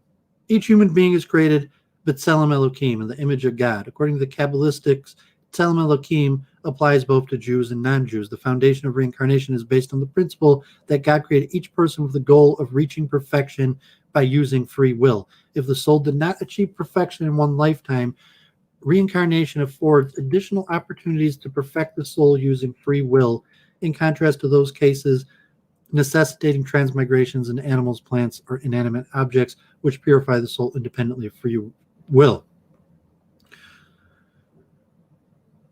So assisting an individual to reach perfection. Purpose of reincarnation. Concept of reincarnation is very profound, as taught in Derek Shem. Each human being was placed by God into the world to earn perfection. We need to appreciate how great each person can actually become. Perfection means the fulfillment of every atom that compromises a human being. God has faith in every individual to achieve this goal and does not give up on anyone. Reincarnation can assist a person to reach perfection by perfecting different components of the soul that were not achieved in previous lifetime, which explains why souls can be reincarnated as either human beings, animals, flowers, or inanimate objects. In order to appreciate what benefit reincarnation offers the soul, one must have a general understanding of the purpose of creation in the first place. Here's Ramchal, Moshe Lazado, Derek Hashem, Rabbi Kaplan's translation. God's purpose in creation was bestow of his good to another. His wisdom therefore decreed that the nature of the true benefactor faction be his giving created things the opportunity to attach themselves to him to the greatest degree possible for them. God's wisdom, however, decreed that for such good to be perfect, the one enjoying it must be its master. That is, he must earn it for himself. A man must earn his perfection through his own free will and desire. It was necessary, therefore, for a man to be given free will, to be balanced between good and evil, and not compelled towards either. In order that man's goal best be achieved, the highest wisdom decreed that a man should consist of two opposites. These are his pure spiritual soul and his unenlightened physical body. Each one is drawn towards its nature, so the body inclines towards the material, while the soul leans towards the spiritual. These two are then in constant battle. If the soul prevails, it not only elevates itself, but the body as well, and the individual thereby attains his destined perfection. The physical world provides a battleground for man's free will, providing the soul with opportunity to perfect itself. As the sources below demonstrate, reincarnation offers a second chance at earning perfection. The AriZal in his introductory chapters to Shari Kegulim mentions several reasons for which a soul may be reincarnated, including repairing spiritual damage that was incurred through transgressions in a previous life, achieving a level of perfection that was not achieved previously. One may be reincarnated for the purpose of helping others to reach spiritual perfection. The common denominator of these reasons is that a person may return to this world in order to complete his essential calling, which he has not accomplished in his previous life or lives. Reincarnation may also be a form of punishment. Nevertheless, it is for the ultimate benefit of the soul, which is able to reach its potential by returning to the physical world. Here's Reishis Chachma. reincarnation could help where hell cannot. Why is reincarnation necessary for the soul since it gets purified in Gehenna anyways? My teacher, the Ramak, explained there are two reasons for reincarnation: because a person may be lacking in the observance of a certain commandments which are needed for perfection. Gehenna can only purify but not add that which is lacking. Reincarnation can correct and purify things that Gehenna cannot purify. That is because not all sins can be purified in Gehenna. Therefore, a person must return to the world to fulfill his mission of perfection. The Zohar replanted to complete one's purpose. As long as a person is unsuccessful in fulfilling his purpose in this world, the Holy One, blessed be He, uproots him and replants him over and over again. For example, the Chofetz Chaim writes that a person who is wealthy and never assisted the disadvantaged may be reincarnated as a person who is poverty-stricken to understand the necessity of charity, tzedakah, and the plight of the poor. Sefer Bahir, to explain why good things happen to one righteous person while bad things happen to another is because the latter did evil in a previous life and is now experiences the consequences. This can be compared to a person who planted a vineyard in hopes to grow sweet grapes, but instead grows sour grapes. He saw that his planting and harvest were not successful, so he tore it out. He cleaned out the sour grapes vines and planted again. When he saw that his planting was not successful, he tore it up and planted again. Back to the Ramchal, Derek Hashem.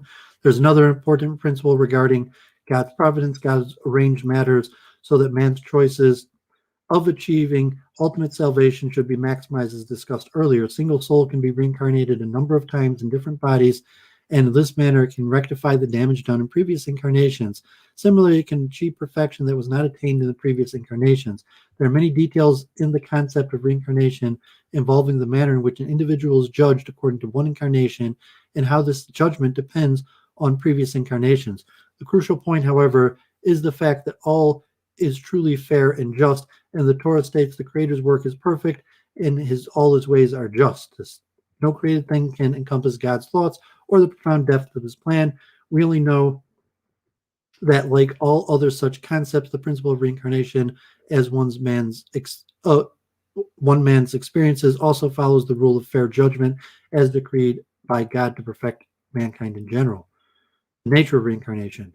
Reincarnation can assist a person to reach perfection by perfecting different components of the soul that was not achieved in previous lifetime, which explains why souls can be reincarnated either as human beings, animals, flowers, or inanimate objects. These latter three forms of reincarnation are called transmigrations, which is in essence a purification designed to spiritually cleanse the soul. Placed within a subhuman form of existence, the soul is no longer able to achieve rectifications by means of free will. It may, however, achieve perfection and spiritual cleansing by means of passive events. Some Kabbalists write that a person can be reincarnated as many as 4 times. The Zohar relates that as long as the soul is improving in perfection between incarnations, it will be given as many chances as it needs.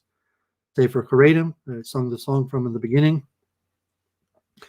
The Kabbalists say that even though a soul reincarnated in a human body is unaware of its initial incarnation, nevertheless, when it is incarnated in the body of an animal or a bird, and it is aware of its former incarnation, and it has anguish and regret over how it descended from the human form to the form of a beast.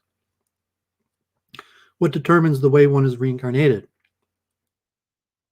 The result, the form of reincarnation fits the nature of the previous deeds. After a person died, he is punished for his transgressions, and in many ways, even before he enters Gehenna, these ways are called Gilgal. He may be reincarnated into an inanimate object, or in a plant, or an animal, or in a human. Most people will not escape their being reincarnated in these ways. The degree of transgression determines whether he will be reincarnated in a plant or an animal. These are the key themes. The soul, spark of the divine, is charged with the mission of perfecting itself in the physical world. Clothed in the body, the soul will have an opportunity to earn its perfection through the correct use of its free will. Should the soul fail to accomplish its task in one lifetime, it may be reincarnated either as an opportunity to complete its perfection or as purification for transgression committed in previous life. Reincarnation benefits the soul in ways that Gehenna cannot, for it provides further opportunity for the soul to perfect itself through the mechanism of free will. In this way, reincarnation is a kindness from God that is the ultimate good for the soul. The number of reincarnations that the soul can undergo varies. The Zohar relates that as long as the soul is perfecting itself during each incarnation, it will be given as many chances as it needs. Whereas the conventional process of reincarnation involves the return of a human soul into a human body, a human soul may also be reincarnated in an animal, plant, or even an inanimate object. Philosophical implications of belief in reincarnation. Incorporating the possibility of reincarnation into our worldview can change our perspective on a number of issues. The suffering of the innocent, the injustice in the world, and even the purpose of life all take on new meaning in the light of reincarnation. Personal accountability for the perfection of one's soul. Since the purpose of reincarnation is to provide a second or third chance to perfect one's soul, we can learn from this that the job of soul perfecting is entirely up to us. So the Mishnah Berurah, the Chofetz Chaim, we have the responsibility to perfect our soul, if not in this lifetime, in the next. A person may repeatedly despair of correcting his faults and conclude that if God decrees that he dies because of his failures, there's nothing he can do about it. However, this is a mistaken attitude. The soul will be reincarnated over and over again in this world until the correction is achieved. AriZal, Shar Gilgolim, it may be our task to be careful in mitzvahs that were overlooked in previous lifetimes. You will therefore understand that which we find in the Talmud, that a certain sage was careful in a certain mitzvah to a greater degree than other mitzvahs, and another sage was conscientious in a different mitzvah. We can find that one Amora asked his fellow, "What was your father careful in?" And he responded that he was conscientious in the mitzvah of tzitzis or tefillin. The secret of the matter is that every sage was particular in the mitzvah that he was lacking during a previous incarnation, either entirely or in one of its details. This is also the secret discussed in the Talmud, that one person chose particular character traits, whereas another chose different traits for one. Each one chose the traits according to his reincarnation. Ramchal again, previous lives may determine the challenges we face in this life. When an individual has a reincarnated soul, it is possible that he will be affected in a particular manner as a result of his deeds in previous incarnations. The situation in which he is placed may follow from this, and this situation may bring with it a special responsibility given to him, as discussed earlier. Why bad things happen to good people. Reincarnation can help explain why righteous person might endure seemingly unjustified suffering. The Vilna Gaon. Somebody who was a wicked person in his first incarnation, God brings him down in the waning of the moon, and he lives a life of poverty, even though he is now righteous. This is a righteous person for whom bad things happen. As the sages said, length of life, number of children, and the extent of one's substance do not depend on one's merit, but on one's mazel.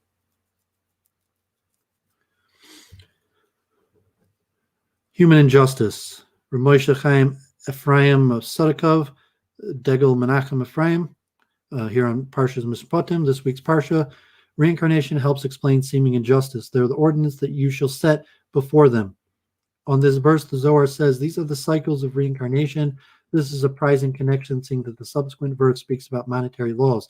However, I heard the following explanation. One person accuses another in court that he owes him money, though the defendant knows he is innocent. The Torah nevertheless obligates him to pay. He should not be plagued by the question, isn't the Torah a Torah of truth, whose paths are pleasant? Because this is the truth of the Torah and its pleasantness. How can it be so? Undoubtedly owed this money to the other man in a previous incarnation, and the Torah is now making him pay in order to free him from this debt. As for the person who took the money deceitfully, he will have to give his own accounting in the future. This is the only example of many possible cases. This is what the Holy Zohar alludes to in its reading. These are the ordinance. For while the law may at times seem unjust, really these are the cycles of reincarnation. The creator of the world and all souls knows what occurred between individuals in previous lives and directs his world according to the Torah with love and compassion, with righteousness and true justice. Premature death. Chofetz Chaim writes that a child dies young might have been the reincarnation of a great person. Disabilities. Mordechai Becker. Reincarnation may explain why some people only have minimal interaction with the world. The famous Chazanish, Rav Meshiah correlates stuff for people with Down syndrome and the like. If this is true, I understand as follows. Each person is given faculties. These faculties allow them to reach their potential. The greater gifts and faculties a person is given, the more he is obliged to achieve. A person is created far away from a goal, but given the tools to get there. A person born with very limited faculties obviously has a much smaller goal to achieve. So in essence, the person's limited capacity is created closer to a state of personal perfection. Such a person may even be incarnation of a great righteous person. Tzaddik tzedekis achieved near perfection in the first time around, but needs to come back in this world to be able to achieve perfections. Key themes: possibility of reincarnation. Change is one perspective on life. If reincarnation awaits the soul that leaves this world unperfected, then the responsibility for perfecting one's soul cannot be shirked. Reincarnation can help answer philosophical questions. Why do bad things happen to good people? Why do innocent people suffer and die? Why are some people naturally more gifted while others have such difficult challenges? Taking reincarnation into account also changes one's perspective on the seeming injustice in the world, whether human or divine. It goes on to talk about possible cases of reincarnation or proofs of reincarnation, which is not uncommon in the Kabbalah. So, Church of Entropy, thanks for showing up. So I got, I think, 4 more papers I want to read through here. Not sure if there's too much to discuss. Just want to put this evidence and research out there. And there's going to be a lot more we can review, we'll go over, but I wanted people to have a clear view of the Jewish conception of reincarnation. So let's look at the Zohar and the concepts according to Judaism that are important to understand reincarnation. So there's certain technical terms. So I've established reincarnation, its purpose within Judaism. So now let's look at the technical Judaic understanding, what happens upon death, and the mourning process, the relation to Jewish ritual and reincarnation. The afterlife, a brief sketch according to the Zohar. The medieval period produced a rich proliferation of Jewish mystical writings delineating the ultimate post-mortem destiny of the soul. Kabbalistic soul doctrine, particularly in the Zohar, expanded notions of the afterlife originally articulated in the Torah and later in the Talmud and Midrash. Since eschatological beliefs were neither systematized nor codified, Kabbalistic afterlife teachings form a panoramic stay of images, a descriptive cartography of ever-changing visionary phenomenon and states of consciousness encountered at the moment of bodily death and the world beyond. In the Zohar, the post-mortem journey is conceived as a fourfold process of separation from the physical realm, emotional cleansing, transcendent awareness, and ultimately divine union. These terms used to describe these processes are Hibat HaKever, pangs of the grave as one departs the physical realm, Gehenna, a state of emotional purification and purgatory, Gan Eden, the heavenly garden of Eden, a realm of transcendent divine recompense, and Sor HaChaim, a return to the source of life, wherein the highest level of soul qualities merge with the divine. Hibat HaKever, the pangs of the grave. Hibat HaKever is depicted as a 3 to 7 day process of separation of the soul from the physical body. During this time, the disembodied being undergoes a purification process, surrendering attachments to the physical realm. For those beings clinging to physical existence, the process of separation can be excruciatingly painful. The disembodied soul wanders about the world and beholds the body which was once its home, devoured by worms and suffering the judgment of the grave. However, those beings which have cultivated spiritual awareness leave behind a body and material existence less painfully, even effortlessly, like drawing a hair out of milk. There is a correlation between the lengths of time in Hibat HaKever and the 7-day traditional mourning period. The Zohar indicates for 7 days the soul goes to and fro from his house to his grave, from his grave to his house, mourning for the body. In early phases of the afterlife journey, the disembodied soul experiences a variety of visionary experiences. The Zohar describes how ancestral beings and angelic guides escort the soul from the time of death onwards. At the hour of a man's departure from the world, his father and his relatives gather round him, and he sees them and recognizes them, and likewise all with whom he is associated in this world, and they accompany his soul to the place where it is to abide. Elsewhere, the Zohar asserts that no man leaves the world before he sees the Shekhinah, and with the Shekhinah there comes 3 ministering angels to receive the soul of the righteous. Another vision depicted is a life review. When God desires to take back a man's spirit, all the days that he lived in this world pass before him in review. These various post-mortem visions all parallel reports for contemporary near-death experiences. Emotional purgation and purification. The second phase of the afterlife journey is the state of purgation known as Gehenna or Gehennim, as developed within the moral, ethical worldview of the rabbis. Gehenna was an abode for torment for the wicked who have forsaken God and Torah. Medieval Kabbalah adopted this viewpoint, but understood Gehenna psycho-spiritually as the process of cleansing and transforming incomplete, unresolved emotional residue of life experience. According to the Zohar, whoever pollutes himself in the world draws to himself the spirit of uncleanliness, and when his soul leaves him, the unclean spirits pollute it, and its habitation is among them.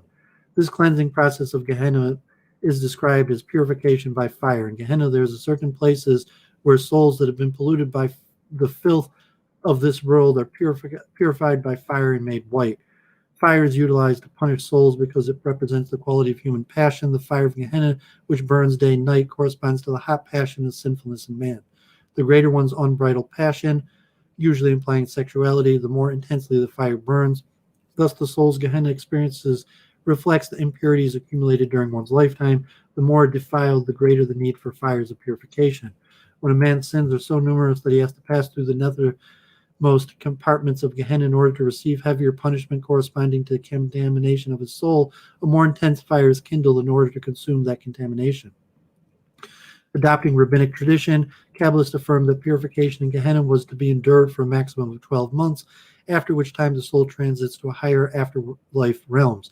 The ritual practice of children reciting mourners' Kaddish for a deceased parent emerged in medieval times as a spiritual, efficacious practice for redeeming the soul from the torments of Gehenna. Moses Israel's limited a recitation of mourners' Kaddish for the parents of 11 months.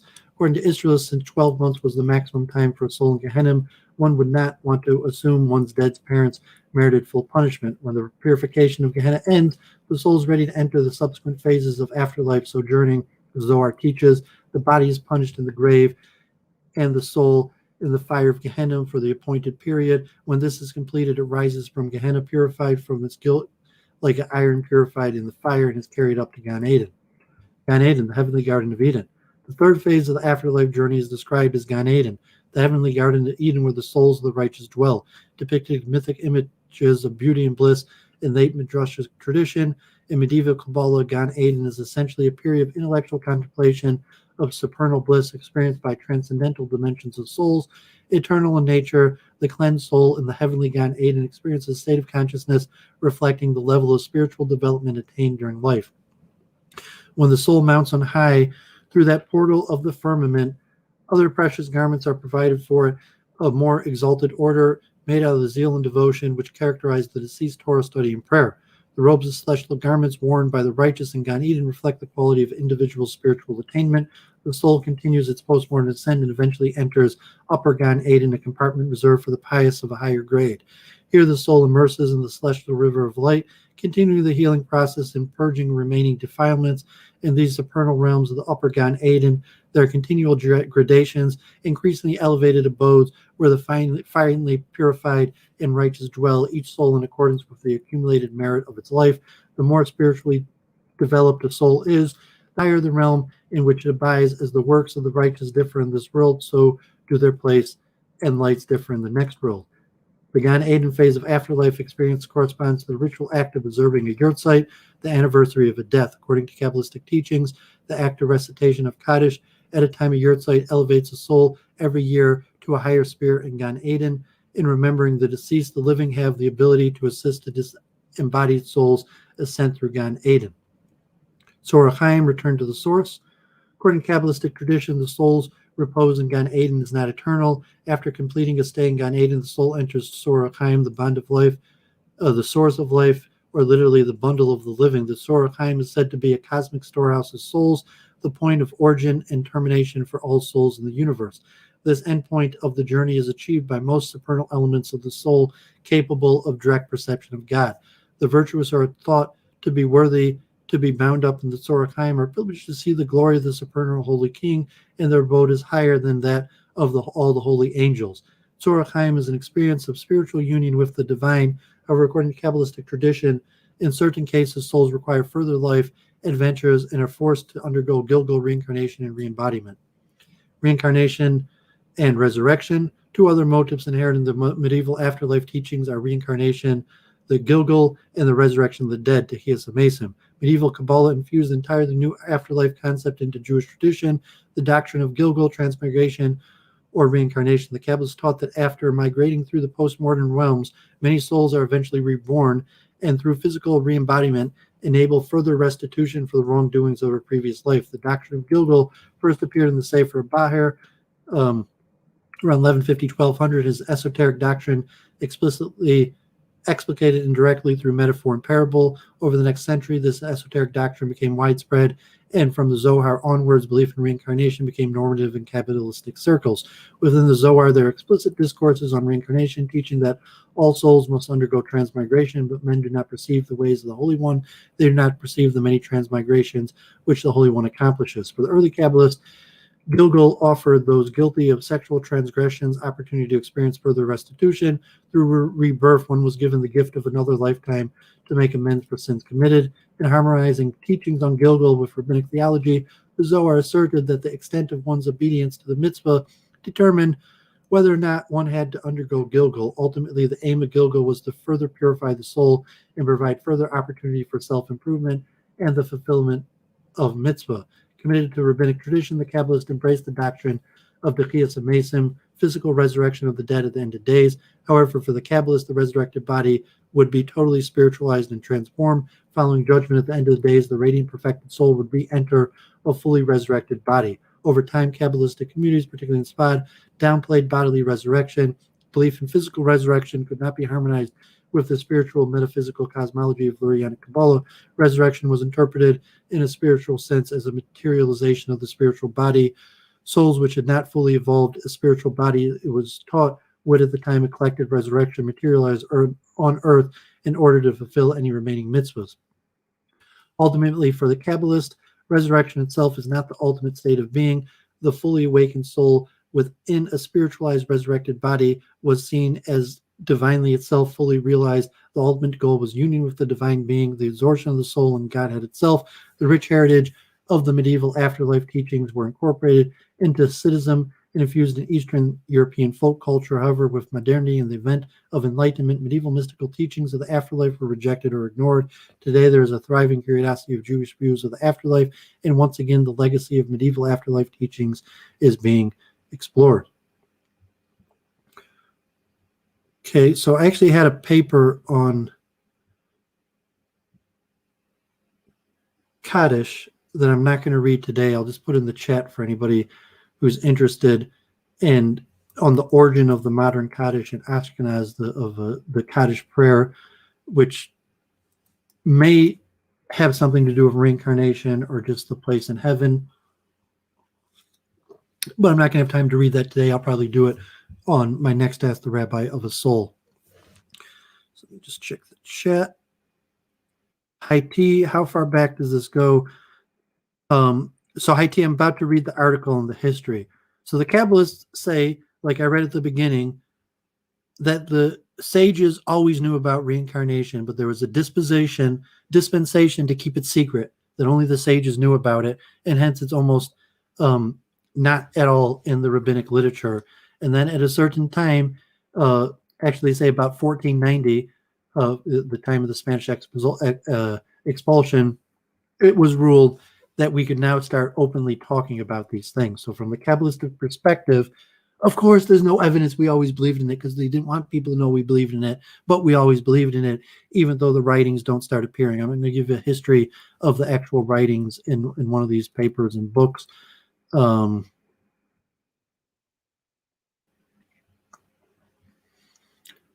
Say reincarnation is important for understanding who you are and identity. So I really wanted to do this, Ask the Rabbi, put it off a while, just because of how important and complicated, and even controversial. A lot of the Jews aren't even familiar with this.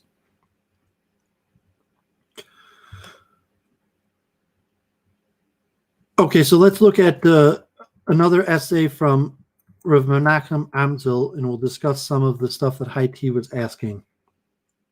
And this is from the Encyclopedia of Jewish Values, Man to Man and Man to God. Okay, so reincarnation in Judaism, Menachem Amsel. Concept of reincarnation involves the rebirth of the soul into another body upon the death of a human being. The concept of reincarnation believes that the soul transmigrates to or is born again in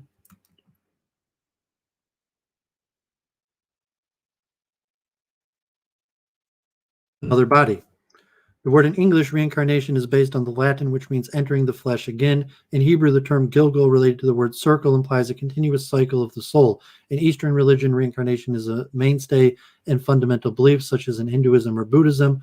What about Judaism? Is it a fundamental belief? Is it a core concept at all? If reincarnation is indeed a Jewish idea, then how does Judaism's view of it differ from the view of reincarnation in other religions, and how is it the same? The chapter will explore Jewish reincarnation or Gilgal through the sources.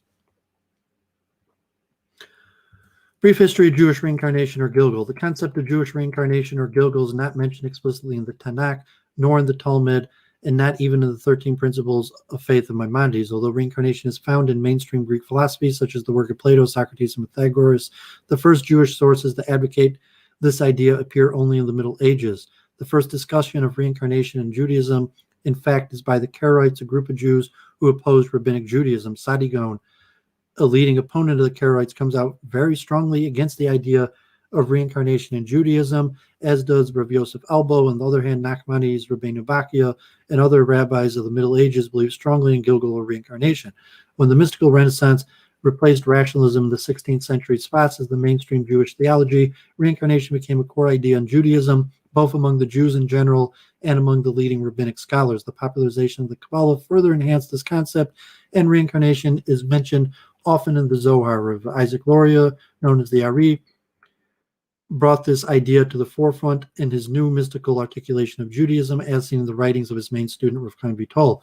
Although there continued to be proponents and opponents of the idea in Judaism, and this continues until today, most leaders of the Hasidic movement supported it, as did several leaders of the non-Hasidic Jewish world, from the Vilna Gaon to the Chafetz Chaim.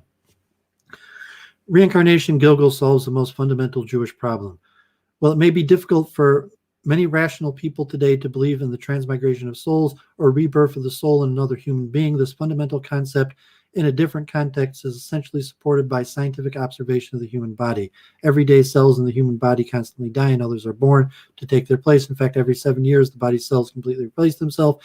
Thus, if the organism called the human body is reincarnated every 7 years physically, is it so far-fetched to believe mystically that a soul is also reincarnated upon the death of the human body? The idea of reincarnation or Gilgal helps solve one of the most difficult or the most fundamental philosophical problems in Judaism or any other religion that believes in a just God, theodicity. How is it possible to believe in a just God and good God where punishment and reward is meted out fairly, when evidence shows that very moral people suffer greatly and very immoral people often enjoy great rewards in this world? How can a just God allow young children too young to be culpable for sin to suffer greatly? One answer is that the rewards and punishment in the next world, where evil is scales and will compensate for this apparent injustice. Another answer to resolve this problem is reincarnation or Gilgal. If the soul of a young person has sinned as an adult in a previous life, it might explain the suffering of the soul in early age in the new body. It might also explain how souls that were good in previous lives are rewarded in the new bodies of people who act immorally in this life. Thus, when the Talmud asks this fundamental question, it seems that the punishment for the righteous are for the sins of the previous generations, which seems to be a far-fetched answer unless understood in the context of reincarnation. Rosh Shlomo Alkabetz and others interpret this Talmudic passage to be an explanation of reincarnation or Gilgal. Nachmanides uses this context to explain why Job, who in the text was acknowledged to be completely righteous, suffered so greatly. It must have been punishment for acts committed by his soul in the previous lifetime. Sefer Bahir, written in the province in the 1200s, is believed to be the first book written about Kabbalah. It says that when the Talmud explains that Moses asked to see God's glory to explain why bad things happen to good people, Moses already understood the idea of reincarnation as the explanation, but he wanted to know its details. It then explains that Jewish reincarnation is like a planter who tries again and again to plant crops until they grow perfectly. So too, the soul returns again and again until it is perfected. Thus, the major philosophical question that seems to contradict fundamental Jewish belief in a fair God is answered in part through Gilgal. That this concept of Jewish reincarnation has entered the mainstream of Judaism can be seen in the introductory works of the Shema prayer in the Nusach Sfard. In it, each Jew asks God to help him or forgive anyone who made them angry or sinned against them, whether in this lifetime or even a previous lifetime.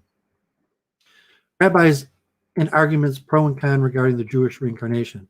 Against, as noted, the argument about whether Gilgal Jewish reincarnation is a valid concept in Jewish thought has been debated through the generations. Who are the leading personalities on each side of the issue, and what are their arguments? 20th century Rabbi Rav Chaim David Halevi reiterated one of the strongest arguments against reincarnation, that supporting the idea of Gilgal is not Jewish at all. He wrote that a mere fact that the concept is not mentioned at all specifically in the Tanakh, is not referred to at all in the Talmud or the Midrash as a Jewish idea, and the Torah giants like Maimonides and Rabbi Yehuda Levi did not speak about it, all show that it is not a fundamental Jewish belief. One of the first leading rabbis who wrote against reincarnation, as noted above, was Saadia Gaon. He cites four main arguments challenging the principle. Among them, he says that it cannot be a rational Jewish idea that after a soul was an animal, it then becomes a soul of a human being upon the death of that animal. He also questions the validity of the suffering of little children, even though reincarnation is supposed to answer this question by claiming that a child suffers for the sin of the soul in previous life. Why, he asks, should a little child suffer ever, even if the soul had committed sins in a previous lifetime? It is still not fair to that child and that child's body. Finally, questions that in each soul has renewed free will each time it enters the new body. Why should it then be punished for sins of the past in another body before it has committed any new sins? Rabbi Yosef Albo objects to the concept of Gilgal because the soul that already occupied another body during a different lifetime would not have true and complete free will in this lifetime, as would be responsible for what occurred previously. The idea goes against basic Jewish belief. Rav Chazdei Kreskas objecting to the concept of reincarnation for a different reason. He says that if the people and souls in the second transmigration remember nothing of their first lives, despite occasional feelings of deja vu, then how can the body and soul learn from its mistakes in the previous lifetimes? Forno, based on the Torah verses, claims that the Torah is telling us that in Judaism, there's either life or death, but not both.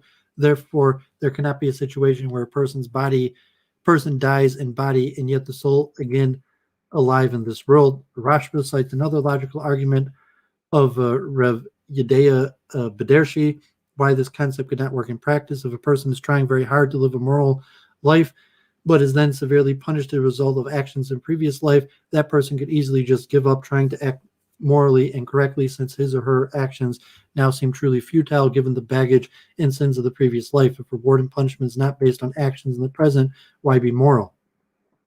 Other arguments against the notion of reincarnation include the Jewish understanding of resurrection of the dead, a concept accepted by nearly all the rabbis as a basic of Jewish belief.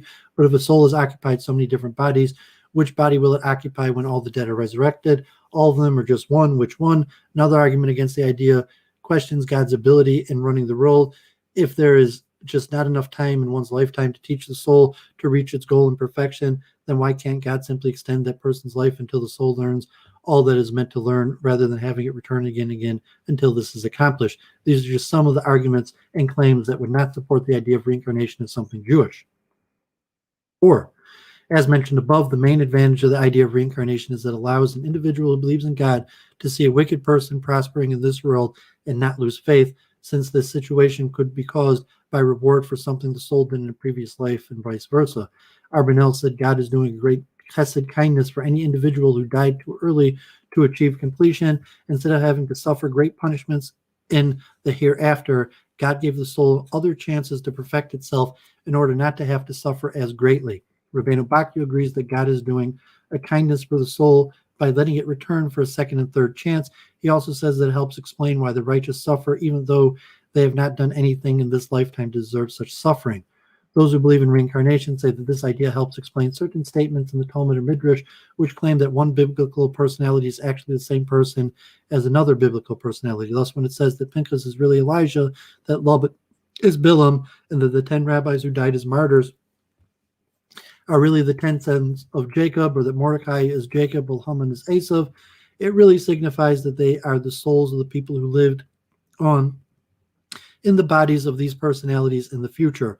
However, those who argue and claim that Jewish reincarnation does not exist at all will explain these comments upon personalities by saying that these are simply different names for the same person, just as it's very clear that the prophets that the judge called Abson is actually Boaz. It merely signifies that this is another name for the same person who is mentioned in the different books, so too all these other statements are just other names for the same person, not proof of reincarnation.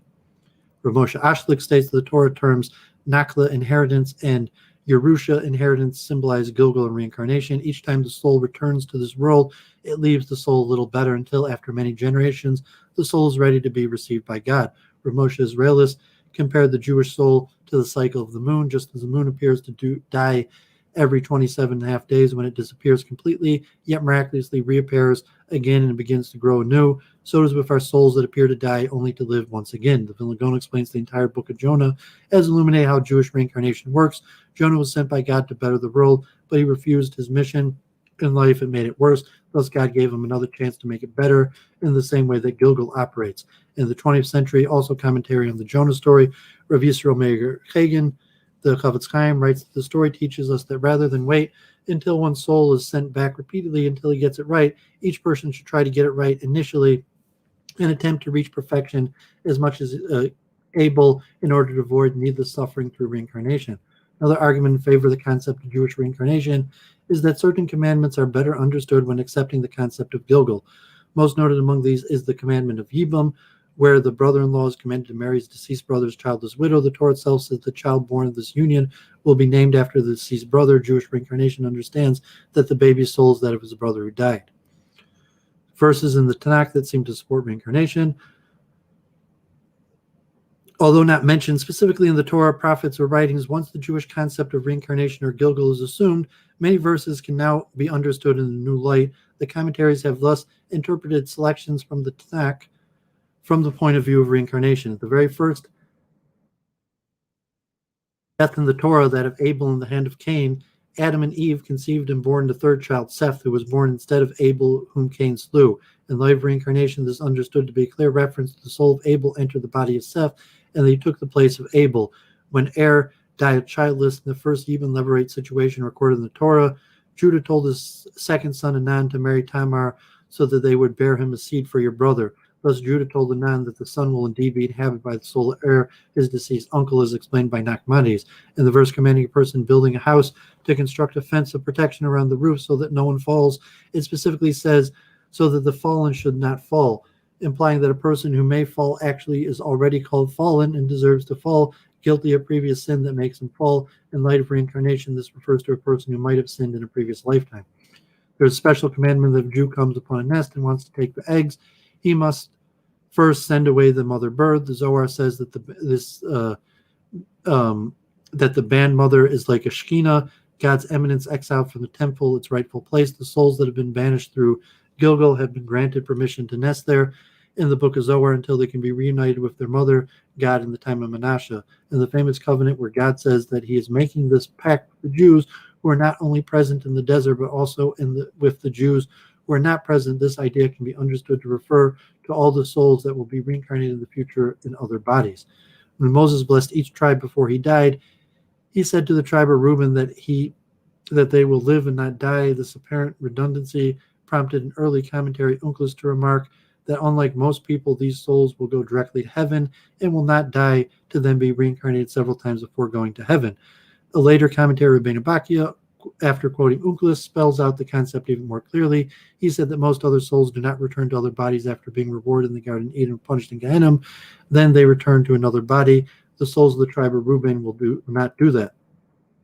There's one verse that seems to be begging for interpretation along the lines of Gilgal or reincarnation when King Solomon wrote, "One generation comes while the other generation leaves, but the earth stands forever." Isaac Lurie explains that the generation that come and go are the reincarnated souls. The first generation died only to reappear in the bodies of future generation so that they can prove themselves as well as the future generations. Commenting on the same verse, Sefer Bahir says that the words refer not to the future generations, but to the generation of the souls that have already come and died. He compares it to a king who had servants and fitted them with appropriate clothing, but they were unworthy. So he threw the servants out and carefully washed the clothing so that it would appear new. Then he tried out new people as servants. This is similar to the process of reincarnation. The Midrash, according to some commentaries, also say that this idea is reflected in the passage that declares the very day that one great rabbi died, the same day another great rabbi was born. The Midrash then enumerates which rabbis were born on the days that certain great rabbis died. In the context of reincarnation, we can understand that the souls of the great rabbis who died then entered the rabbis born on the same day. On the verse, these are the judgments which you shall set forth before them. Onkelos writes, these are the judgments that you shall order before them. The Zohar in turn remarks that the intention was that these are the judgments of the souls by which each of them receives its appropriate punishments, and that this is the first time the Torah openly refers to the secret mysteries of the transmigration of souls. One verse in Samuel seems to make no sense without the idea of reincarnation. The verse says, for we shall surely die and are as water spilled on the ground, which cannot be gathered up again. Neither does God take away life, but devises means that none of us be banished. First it says that we die, and then it says that God does not take away life and that none of us are banished. The verse is logically only if our souls come alive again after death several times to perfect themselves until eventually no other soul is ever banished. Regarding the words of the Torah, that the Torah of God is perfect, reviving the soul. Rabbi Isaac Lurie gives two mystical explanations related to reincarnation. First, he says the revival of the soul comes about several times until each soul has fulfilled all 613 commandments, and that is when the Torah is perfect, or it signifies that the soul that has lived an exemplary Torah life has already achieved a Meshivat Nefesh, a spiritual rest, since it no longer needs to return to another body and could go straight to heaven. Isaiah said, I have sworn by myself, a word of righteousness has gone out of my mouth and shall not be reversed, that to me every knee shall bow, every tongue shall swear. On this verse, the Talmud explains the famous midrash that each fetus learns the entire Torah before birth in the womb, but forgets it upon birth, where the angel pinches the area above the mouth. It then says that the phrase every tongue shall swear refers to birth, and every knee shall bow refers to death.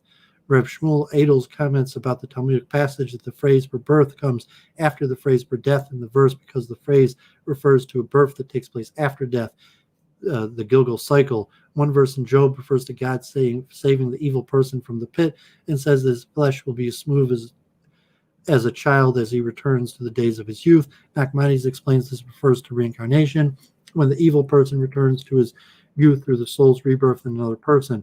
Later in the same chapter, God again says that he will redeem an evil person from the pit. He shall see the light, and then God will bring his soul back from the pit. Many commentaries explain that this too refers to reincarnation, which will take place only 2 or 3 times for each soul. So how exactly does reincarnation work in Jewish thought? Although there are differences of opinion about some of the details of Gilgal and reincarnation, most of the rabbis agree about the basic concept. Rabbi Isaac Luria and the Lurianic school of Kabbalah have added several layers of understanding of Gilgal that differ from the approaches, but the fundamental concept remains similar. Arbanel writes 3 general reasons and purposes for reincarnation. The entire process is seen as a kindness from God, so that the souls are not judged immediately after death for eternal evil, but is given chances to improve itself before coming before God. The first purpose is for the soul that has already achieved some greatness, but if is given a second and third chance to become even greater. The second is for the soul that has not sinned much but has not achieved anything great either. This soul is given another chance to do great things. The third is for the soul that has sinned in previous life. In the next life it is punished so they can avoid ultimate punishment and the judgment for God. Similarly, the Arbanel Reb Isaac Luria says that one reason the soul is reincarnated to repair sins from a previous life, or if a particular commandment was not performed at all in a previous life, in that second lifetime, this soul has the opportunity to fulfill this commandment. Another reason the soul is reincarnated is for the benefit of others, to help improve or repair them. Then Reb Luria says something unique to his own philosophy. Every soul has to do each of the 613 commandments in the Torah. Since it is very difficult to do that all in one lifetime, the soul is given the chance to perform these commandments in future lifetimes. Moshe Chaim Luzzatto writes similar ideas and then adds that a reincarnated life, although unknown to the person, the soul is presented with specific ethical situations in which the soul had failed the first time around and is given the opportunity to correct this failure. There is some disagreement about whether the soul of a human being must specifically return into the soul of another human being, or whether it can enter the soul of an animal or even plant or rock. There's a story told about the Ari which was testified to by Reb Galanti, the head of a rabbinic court of Sfat, that the Rabbi believed that a reincarnated soul can return even as an animal. Luria came to Israel. He went to visit a certain rabbi's grave that was situated next to an olive and fig tree. One of the crows was perched on one of these trees and was crowing incessantly. Luria told Reb Galanti that he there knew a certain man named Shabbatai, a tax collector who had died. He was an evil man, and because of his heartlessness in his behavior with the poor when collecting taxes, by taking even the shirts off their backs. He was punished in that he was reincarnated as this crow. Now through these noises, this man's crow was asking Rabbi Lurie to pray on behalf of his soul. Ari turned to the crow and said, "Evil man, I will not pray for you," where the crow promptly flew away. In a different passage, Ari explains the details of how reincarnation works more intricately. The first time an individual enters this world, the person is able to perfect the three lower levels of the soul, Nefesh, Ruach, and Neshama. If these are perfected, then the soul immediately goes to the world of souls, where it awaits resurrection. If not, the soul's different levels of the soul can only be perfected in subsequent lifetimes. Each time one level of soul is perfected, the person dies, is reincarnated, and is given the chance to perfect the next level of soul. Previously perfected levels of soul are not damaged by sins in the current reincarnation. The soul continues to be perfected in this way until it is perfected at least in Nefesh, Ruach, and Neshama, at which point the soul goes to the world of souls. How many chances does the soul get to be perfected? Most Kabbalists, like Reb Luria, says that the maximum number of chances is 3. Luria adds that after these 3 chances, the soul must attach itself to a righteous person in order to perfect itself, but most do not agree with this view. The number 3 is based on the verse from Job and also from the Torah, when God implies that he gives evil people 3 or 4 chances to repent. This is the basis for the Zohar's number. Arbonel also says reincarnation is only possible 3 times. Rabbi Sefer Bahar believes the soul has up to 1,000 generations or 1,000 chances to perfect itself.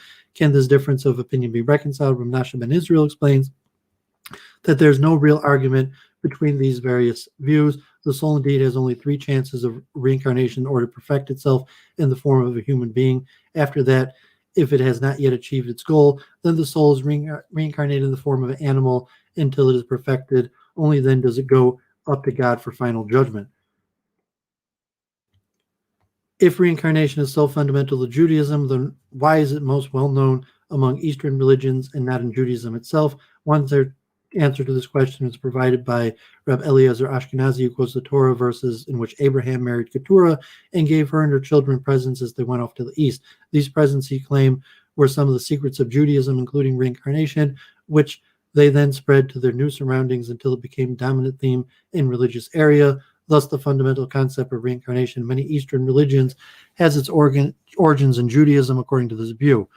And some even say specifically it's the Bhagavad Gita.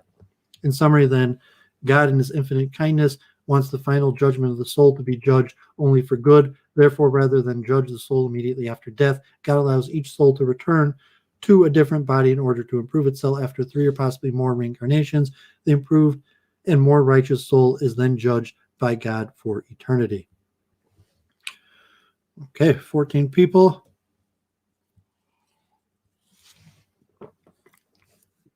Let's keep on reading because it's important stuff. Appreciate Jennifer being there. If she wants to come on in like 45 minutes, maybe when I finish reading these articles and talk about this, that's fine. Or I'll just, so to say, document the evidence and we talk about it later. So here's koshertorah.com from Arlia Betsadok. The secret of reincarnation, the order of the souls, the collective destiny of Israel is the soul of Messiah. So here we're going to get a little more into the advanced concepts of Messiah. I'm going to show you a whole complicated book that maybe I'll read a little bit more of. So let me just finish up the reading. If Jennifer's around, probably like 45 minutes. Topic of reincarnation is one of the most important teachings of the Kabbalah. During the period of the Edict of the Seclusion of Kabbalah, the secrets of reincarnation were known only to a select few. Many of the leaders of the generation, including Maimonides, it is said, were not even aware of the secrets of the Kabbalah, all the more so never wrote about them. This explains why there's not a lot of original new Kabbalistic literature from Talmudic times up until the times of the end of the Edict. Many of the earlier Jewish leaders, such as the Rab Sadigan, go as far as to deny the legitimacy of reincarnation, yet their public denials must be viewed with a bit of suspicion for 2 reasons. Number 1, Sadigan and the sages were living among the newly formed Islamic empire whose religion, like Christianity, denied reincarnation, and his sympathies towards such views by a Jewish leader would have aroused the ugly heads of a suspicious and anti-Semitic government.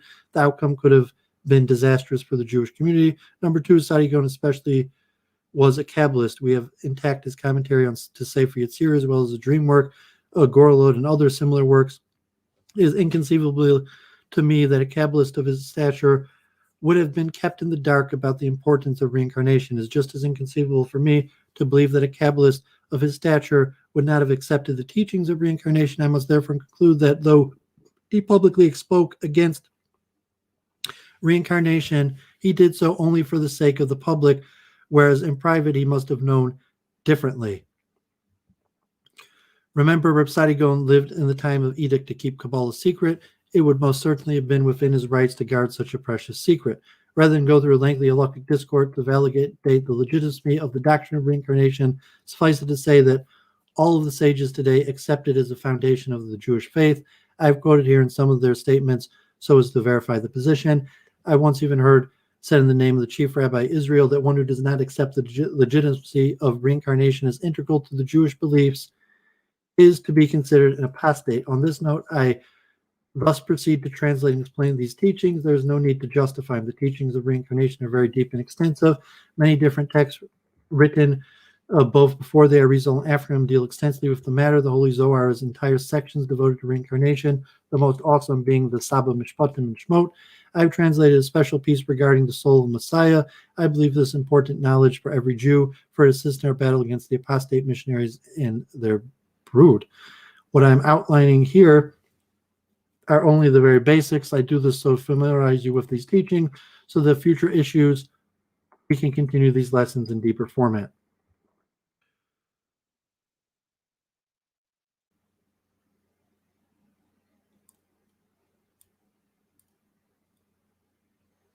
So Menachem in Israel is known to all the sons of my people that the Holy Zohar and the writings of the Kabbalists strongly supported the belief in reincarnation, being that the principles of this teaching are found in the Bible and answer the questions of why the righteous suffer.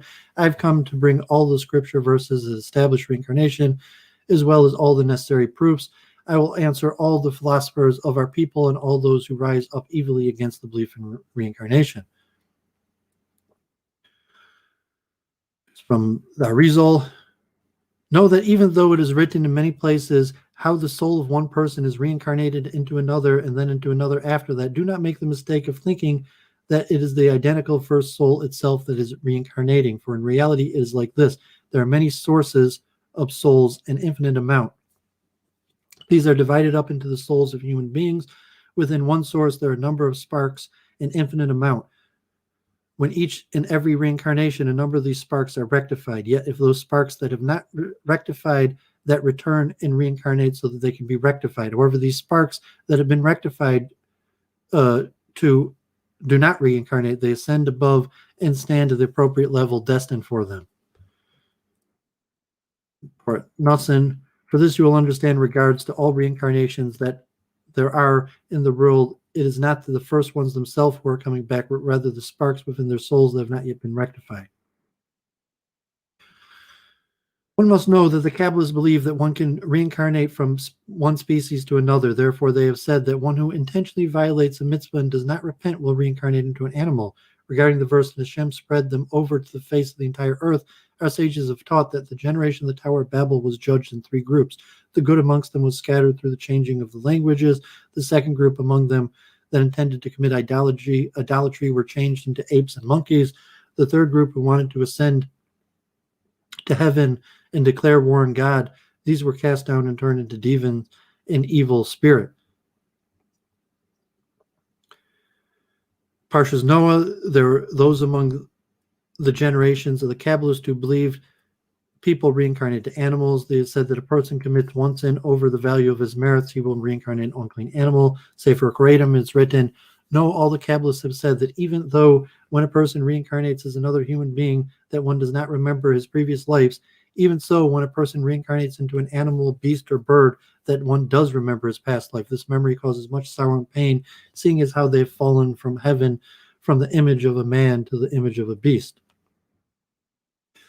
Okay, so here is some of the deeper Kabbalistic concepts of reincarnation I wanted to at least put out there, and me and Jennifer, we can review or later in time, hopefully we'll deal more with this. But this is more just introduction. Our sages of blessed memory have taught us that Kol Yisrael of Aravim Zeh Lezeh, all Israel's interconnected one with another. What this interconnection means that we all originate from the same source. Our sages have therefore said in accordance with this that when a spirit of spiritual awakening comes upon the earth from the side of holiness and the good inclination, the spirit is felt within every single Jew and is acted upon within each person in accordance with one's individual level. The righteous are greatly aroused to perform the work of Shem in great holiness and strong desire. One who is not so righteous is also aroused, though not so much as the righteous, even though the completely wicked will still contemplate the thought of repentance, even if it only be for a short while. Yet it's possible that this minor contemplation can be the pivotal point to bring him to complete repentance. The opposite of all this can also be true when there arises in the world an awakening from the side of the evil inclination. It also comes to teach each and every individual. The wicked will be greatly harmed by it and will perform evil deeds. Even the righteous might stumble in that he might contemplate evil, even though it be for only a moment. Like YouTube was saying that reincarnation, Tikkun Olam, is a humanity-wide process, that individuals have their own rectification, but it's from the greater rectification of the collective soul of Israel. So levels of soul. We should not explain their sages of blessed memory. He said, because I'm going to skip some of this. I'm not going to read all of this. Subdivisions of the soul. These are all interesting things. I'm going to talk about. My next Ask the Rabbi is probably going to be on the soul, but you're saying how the soul splits, and there's 248 organs and 365 sinos relate to the 613 mitzvahs that are subdivided into 600,000, and those could have more separations, and could almost be infinite. So this, if you read the Shara Gilgolim, Kabbalah goes more deeply into these understandings, and this also is parallel the origination of there being one soul with Adam, and the separation from Adam to Eve to all the souls today that are part of this, separation from the sin of Adam that caused reincarnation to happen in the first place. Prior to the generation of the flood and the generations of the Tower of Babel, the Holy One, blessed be He, would send forth upon 600,000 holy souls in each generation. Then the generation of the flood and the perverted itself so much that Shem had no choice but destroy them all. Yet the 600,000 source souls did not perish. They were gathered together and incarnated within Noah and his sons. Also, with the generations of the Tower of Babel, the spiritual radiance descended upon the holy souls freely until they were blemished by the sin of the tower. Shem thus divided up the nations and placed them under the control of the 70 angelic princes, whereas Israel he took for himself. When Israel entered into the Holy Land, there were 600,000 holy souls in every generation. Yet these too became blemished by the performance of idolatry, bloodshed, and morality.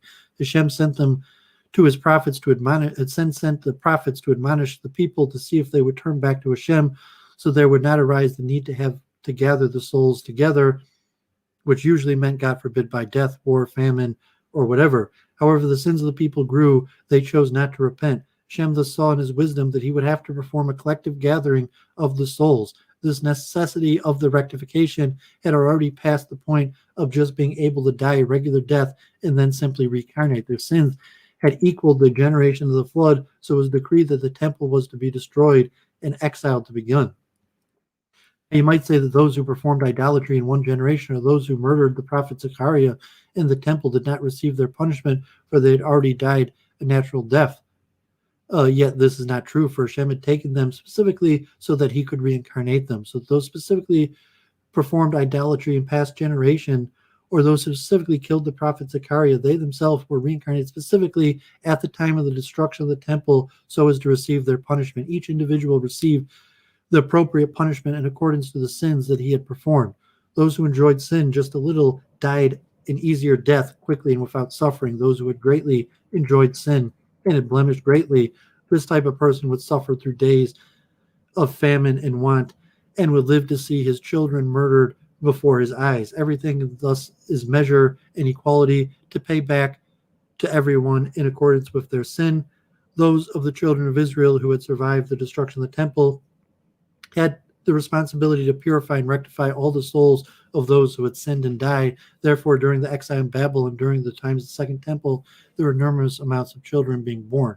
This is interesting comments, and God forbid, even like Holocaust theology or expulsion, Jewish prosperity and suffering as like a boom-bust cycle related to reincarnation. Let it be known that as a result of the sin of Adam and Rishon, all souls fell into the depths of the klipot. Now when there lies among the klipot the souls of exceptional value, the klipot, the impurities, do not permit that the souls escape them, for they are nourished by the light of the soul. This then is the secret as to why the Hitzomim, outside evil forces, desire so greatly to cause mankind to stumble. It is they who cause the destruction of the holy temple, God Hashem very angry, and caused the exile of the Shekhinah.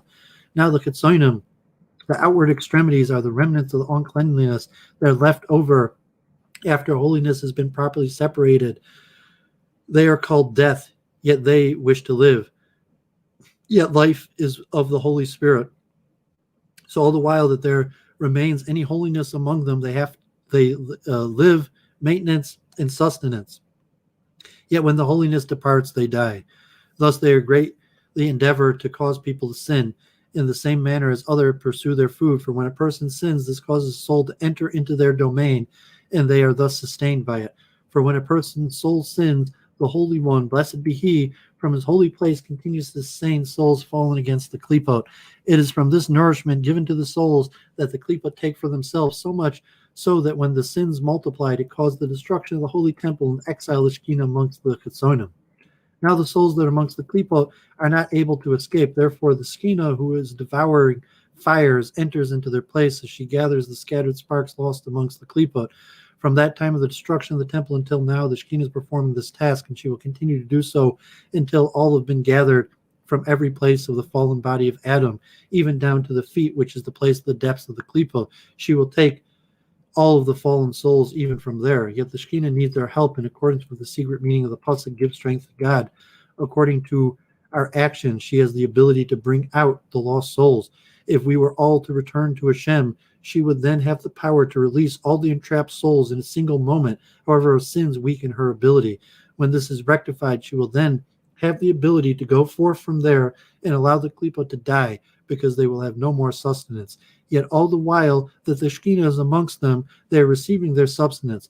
Thus they will see why the klipot endeavor to draw the Shekhinah and the souls into exile, so that they may live. Let it be known that when the Chitzonim have amongst them a precious soul, one from which they steal much sustenance, they obviously do not let the soul escape. Their intention is to contaminate that soul more and more with all their abilities, so that the soul will be trapped amongst them permanently, for they know that perhaps by the sexual union of someone on this earth, the soul might be called forth and be born. Thus when they, the klipot, see a very sinful person participating in sex in a very sinful manner, they direct the soul to be placed there to be born, so that it will be further contaminated by the sins of this world, even more than it already was due to the original blemish received from the son of Adam. Thus the entrapped soul will be theirs for a very long time. Now Terah, the father of Abraham, was an idolater, and so was his wife. Certainly, while the klipot saw such an unclean place, they let go of the soul of Abraham and caused it to enter here, being that Abraham's soul was entrapped amongst them. It is for this reason that he's called a righteous convert, for his soul had come forth from the klipot and uncleanliness. The secret here is that Abraham came to rectify Adam's sin of idolatry, eating from the tree of knowledge. Therefore he was born to Terah the idol worship, so as to bring them to repentance and thus atone for the sin. Let it be known that Terah was the refuse of the holiness of Abraham's soul. It is specifically for this reason that Abraham was incarnated there, in order that things might be rectified by him. This is also true of many other individuals whose incarnations follow in that pattern. The relationship of every Jew to Messiah. Every single Jew must rectify and establish that section of the spiritual stature of the soul of Messiah that directly corresponds to that individual's soul. For as is known, the name Adam spells out the capital letters of the three names Adam, David, Messiah. For as we have been taught, the original stature of Adam Harishon was from one end of the world to the other. All the souls of Israel were originally within the stature of Adam. Afterward, as a result of the sin, his stature was lessened. Then Messiah will also be of the stature that will include all the souls of Israel, all 600,000, as was prior to the sin of Adam Harishon. Therefore, each and every Jew must prepare that portion of Messiah's soul that corresponds to his own soul. This must be done until all has been rectified and the entire stature is complete. This shall be the great union. May it be speedily in our days. Amen. Okay, so there you get kind of the full feel of the mystical aspects of Jewish reincarnation. So this book, I didn't have a chance to read it yet. It's an academic book, Renaissance and Rebirth, Brian Orgen, and talks about the early Italian Kabbalists and their view on reincarnation. And you see chapter 1, metempsychosis, like philosophy and Kabbalah, the debate in Candia, and it talks about different rabbis and their opinions and the origin. But so, recommend this whole book, Renaissance and Rebirth, Reincarnation of the Early Modern Italian Kabbalah, from Orgen.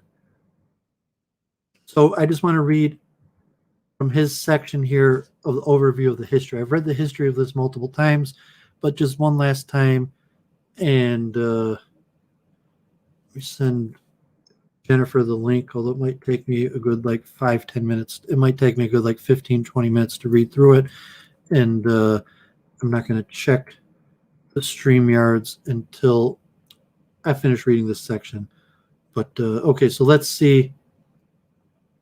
The Jewish cultural connection between Byzantium civilization and Italian Renaissance society leads through the Isle of Crete, which was under Byzantium control until 823 and again from 921 to 1204. In the wake of the Fourth Crusade, the island was sold to the Republic of Venice, under whose control it remained until 1669. Although most of the Jews continued to speak the Greek vernacular, which even entered into the synagogue service, with some exceptions, the Jews of Crete became full Venetian subjects with the status of citizens of the Republic. This facilitated greater mobility for the Jews of Crete between their native island and the Italian peninsula. It also allowed greater access to the island itself from the mainland Italy.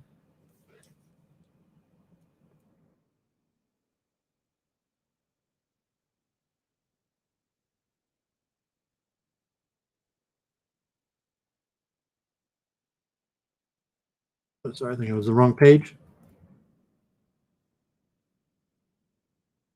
Apologize about that. I was reading from the wrong part. Sorry. In order to understand such developments, it is important to outline a preliminary brief history of the idea of metempsychosis as it took shape in Jewish thought. The origins of the doctrine of metempsychosis within Jewish literature are somewhat veiled in mystery, as there is no explicit reference to the idea in pre-medieval strata of the Hebrew textual tradition. Nevertheless, an important Jewish Byzantine point of departure for the idea should be mentioned, which finds itself in the island of Crete, which from 395 was an integral part of the Byzantine Empire, according to the 5th century Byzantine historian Socrates.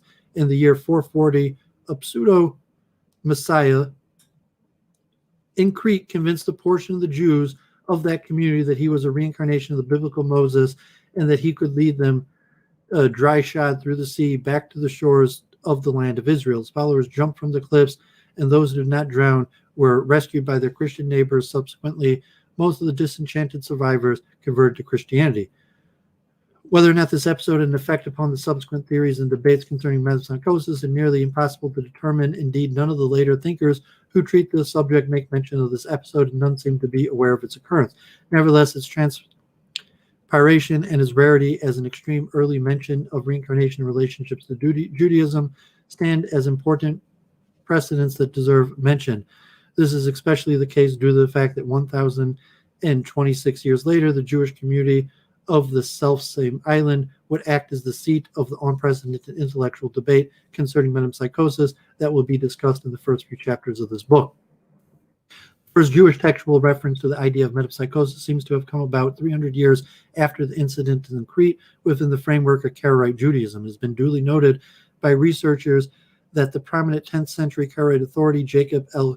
Kirkus wrote in Sefer Ora that Anam ben David, the 8th century thinker considered by many to be the father of Karaism, not only believed in reincarnation but wrote an entire book concerning the subject and garnered the support of many followers who eventually broke off from Karaism.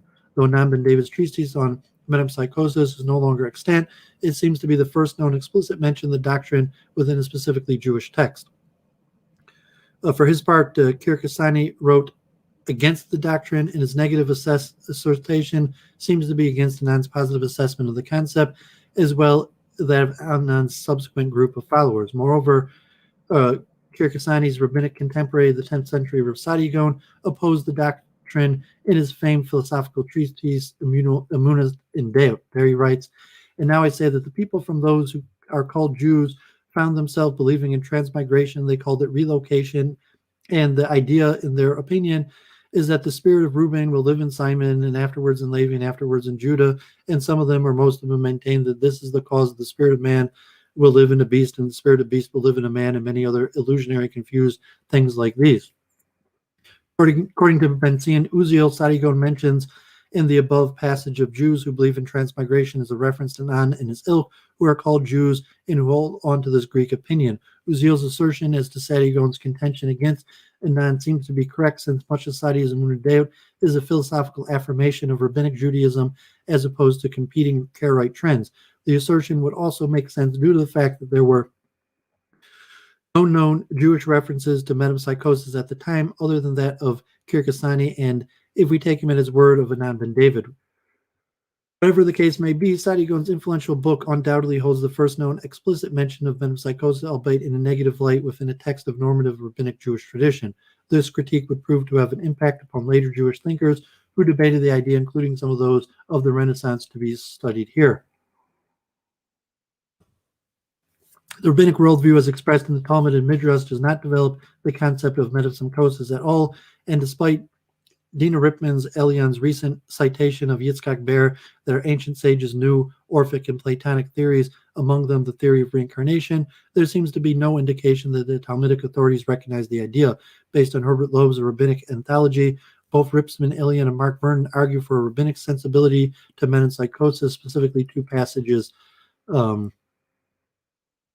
Read them, but despite the highly metaphoric character of these two rather enigmatic passages, there's an absolute no indication of a reference to metempsychosis. First of all, the word soul is not at all mentioned in the description of migrating from one form to another. Of these transformations, where these passages relate to metempsychosis, which depends specifically upon the concept of the soul, then some indication would probably have been made to that effect. Moreover, mention is made of fish and human vertebrae and seemingly structural relations, centipedes and serpents respectively, and not to fish and humans and of himself, indicating purely physical type of transformation. Finally, absolutely no mention is made of life and death or birth and rebirth, but only a strict structural system of 7-year cycles for below life expectancy of the human who would be the purported owner of the transformed vertebrae, and much below the age of who would be required to expected to bow at modem. Hence, these two rather strange and mysterious passages do not seem to be pointing in the direction of rabbinic knowledge of and support of metempsychosis, and such reading of them is purely interpretive. Indeed, a clear and positive view of metempsychosis did not make its way into rabbinic Judaism with the rabbis of the Talmud, but only much later with the 12th century provincial pseudo Big Midrash attributed to the 1st century Tanya Nehemiah ben Kahana Sefer Bahir, considered many to be the first work of explicitly Kabbalistic thought due to its unique theosophical character. Sefer Bahir is the first known rabbinic style text to have espoused a doctrine of metempsychosis. Since the appearance of Sefer Bahir upon the scene of Jewish thought around 1180, metempsychosis became a central integral component of Kabbalistic thought. Interesting, Sefer Bahir treats metempsychosis, which it never refers to in explicit term, as an understood and given doctrine within Judaism, and enigmatically discusses the idea through parables and biblical exegesis. Although no explicit reference is made to the doctrine within biblical literature, the Bahir first basing itself upon Psalm 146:10, from generation to generation, Ecclesiastic 1:4, a generation goes and a generation comes, has no problem interpreting the Bible in a transmigrator manner. According to the Bahir, generation here refers to the same generation that passes through time. One generation passes to another in a never-ending cycle of death and rebirth. The idea of metempsychosis in relation to this idea is especially emphasized in the latter biblical proof text here from Ecclesiastes 1:4, in which the verb goes precedes the verb comes. That is, a generation that leaves this world subsequently comes back into this world from the realms beyond this world in a transmigratory fashion. After the Bahir normalized the concept of transmigration within Judaism and gave it credence by reading it into canonical text, later generations of Jewish thinkers followed suit in a standard interpreted process of arcanizations. These thinkers read the enigmatic doctrine of metempsychosis back into the classical canon of Judaism, including the Bible itself. Through this process, thinkers would interpret biblical and other canonical texts as though they contained within themselves the secret doctrine of transmigration, seeking legitimacy for a doctrine from these very texts themselves. For example, thinkers from the school of thought of the famed 13th century Nachmanides understood the secret of Levirate marriage to be contained within what they termed Soda Iber, the secret of impregnation, which itself related to a very secretive and undisclosed type of metempsychosis. According to the book of Deuteronomy, when two brothers dwell together and one dies without having brought children into the world, it is incumbent on the living brother to lie with the wife of the deceased brother and to have children with her in the name of the deceased brother. Starting with Nachmanides, this rather peculiar Deuteronomic commandment came to be associated with metempsychosis. The newborn baby was thought to be the reincarnation of the soul of the deceased brother. In the original Kabbalistic thought of Nachmanides, this idea was highly veiled. In the words of Nachmanides himself, the matter is a great secret from the secrets of Torah concerning the generation of man, and is seen by the eyes of those to whom God gave eyes to see. In other words, it is a secret tradition that explains the human generations throughout the ages, and it cannot readily be revealed, but is left up to the understanding of those who are capable of understanding of their own accord. Nachmanides also perceived the doctrine to be the key to the entire book of Job, as implied according to him in Elihu's utterance to Job. Nevertheless, in this case too, according to Nachmanides, the matter is highly secretive, should not be expounded, and can only be understood by a select few. After the generation of Nachmanides, perhaps due to the desire to unravel the mystery of the secret that enticed by means of its very secrecy, the topic of metempsychosis became more open for discussion among Kabbalistic thinkers. Among these thinkers, the 13th century Isaac Acco, who sought to synthesize several mystical strands of the elements, including Sufism, ecstatic Kabbalah, and the theosophical thought, discussed the idea of metempsychosis in the influential work Sefer Amirat Anayim. Many of the sections of Amirat Anayim, what the eyes see, dealing with the transmigration, are based upon and attempt to decode the mysteries of Nachmanides. Indeed, in the very first place in which Isaac of Acco discusses the idea in relation to the death of Abel in the book of Genesis, he directly quotes Nachmanides: "The received secret concerning the matter of Abel is very great. He perceives at last I am properly writing a clear clarification for you, with the help of he who is good and he who makes good. Know that the secret of Abel is the secret of transmigration." In a motive that is later to become prominent with Kabbalistic thought, Abel is the first soul to be transmigrated and eventually finds its way to the figure of Moses. Isaac of Acco expands upon this idea of metempsychosis in various other ways, and with this declaration and others, and this blatantly stated transmigration reading of Nachmanides' secret, he opens up the way for further exploration and inquiry into the matter. Around 1275, the same period in which Isaac Acco was active, the Zohar made its appearance onto the scene of Jewish thought in Castile, Spain, later become the central text of Kabbalah. The Zohar is in actuality not a single book, but an entire body of literature. Within the specific portion of the corpus of literature known as the body of the Zohar, which is fundamentally a running mystical midrashic commentary on the weekly portions of the Torah, the discussion concerning metempsychosis takes its fullest form in the commentary on the Torah portion, Mishpatim, known as Sava Dishpatim. This section of the Zohar contains the discourse of Rav Yevius Savia, an unassuming old man who appears to be a lowly donkey driver, but in reality is a remarkable mystic. Rav Yevius Savia gives a rather elaborate homily concerning the soul, in which the theory of metempsychosis is the most developed of the Zohar. Nevertheless, the discussion is limited to the deliberations concerning Levirate marriage. The theme of metempsychosis is connected to Levirate marriage and also appears in the Midrash Hanelim Leruth, a separate work from the main body of the Zohar that is printed in a section called Zohar Kadash.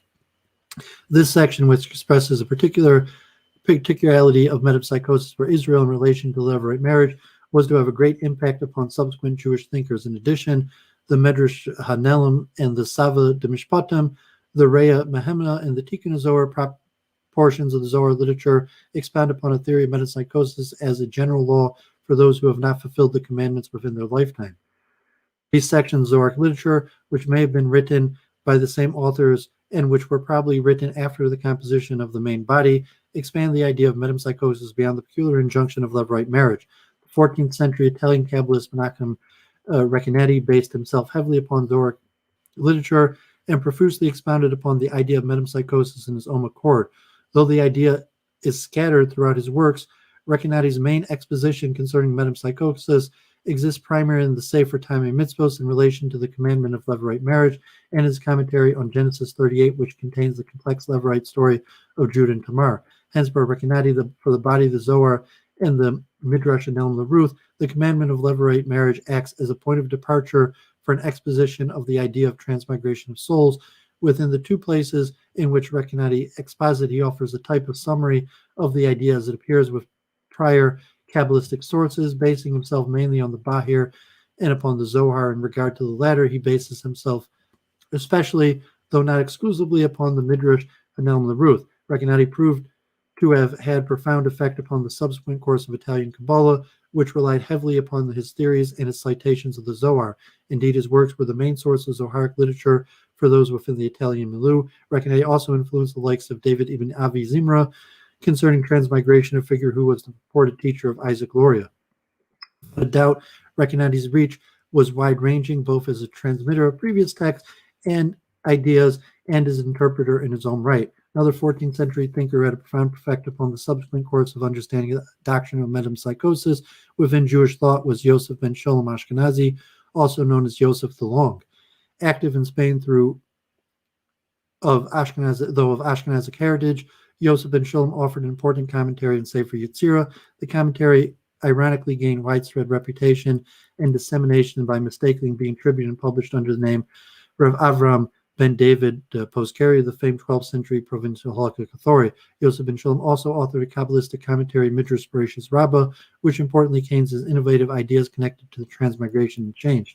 Nevertheless, this commentary did not receive as wide a readership or have as large a spirit influence as Joseph's commentary on Sefer Yetzirah. Presently, the commentary on Bereshis Rabbah exists only in 3 known manuscripts and was published for the first time from these manuscripts by Professor Moshe Helmish in 1985. Notwithstanding the Bereshis Rabbah commentary's lack of popularity and propagation in comparison to the Sefer Yetzirah commentary, it does contain some of the same novel ideas through the Sefer Yetzirah commentary were later to have effect upon succeeding generations of Jewish thinkers, including those within Italy. Paramount among these ideas of cosmic transmigration, called by Yosef ben Sholom by the terms Sod Heshelach and Din B'nai Haluf. According to this theory, transmigration is not connected to Levirate marriage or to any specific commandment or transgression. Moreover, is not limited to the souls of human, rather is a more universal cosmic process that involves constant movement and change, both of existing separate forms, and the entire universe is one. Joseph ben Sholom's cosmic transmigatory ideas concerning universal and individual movement and change involved the concept of cosmic cycles and circular time. This theory, which also held in common by Nachmanides and which was linked by both thinkers to notions of soul transmigration, was derived from the Levitical injunction of Shemitah and Yovelet. According to Leviticus 25, the land shall be worked for a 6-year period, and on the 7th year as a sabbatical year for the land. 7 of these sabbatical periods should be counted for a total of 49 years, with the 50th year as a jubilee in which all debts shall be forgiven, slaves shall be freed, and all shall begin anew. Based upon the chapter Halik of the Talmudic tractor Sanhedrin, Yosef ben Sholom, in line with Nachmanides, universalized this idea as it appears in Leviticus and gave it a theosophical character. According to this theory, the universe goes through a process of constant creation and destruction in relation to 7,049,000-year cycles, respectively, in relation to the 7 lower sephirot in a 7-fold cyclical pattern. Tied to this theory of souls, which are constantly collected back to their source in God at the end of these cycles, which are re-emanated at the ends of the period of rest in order to revivify the cosmos. This creates a form of transmigration that is both cosmic in nature.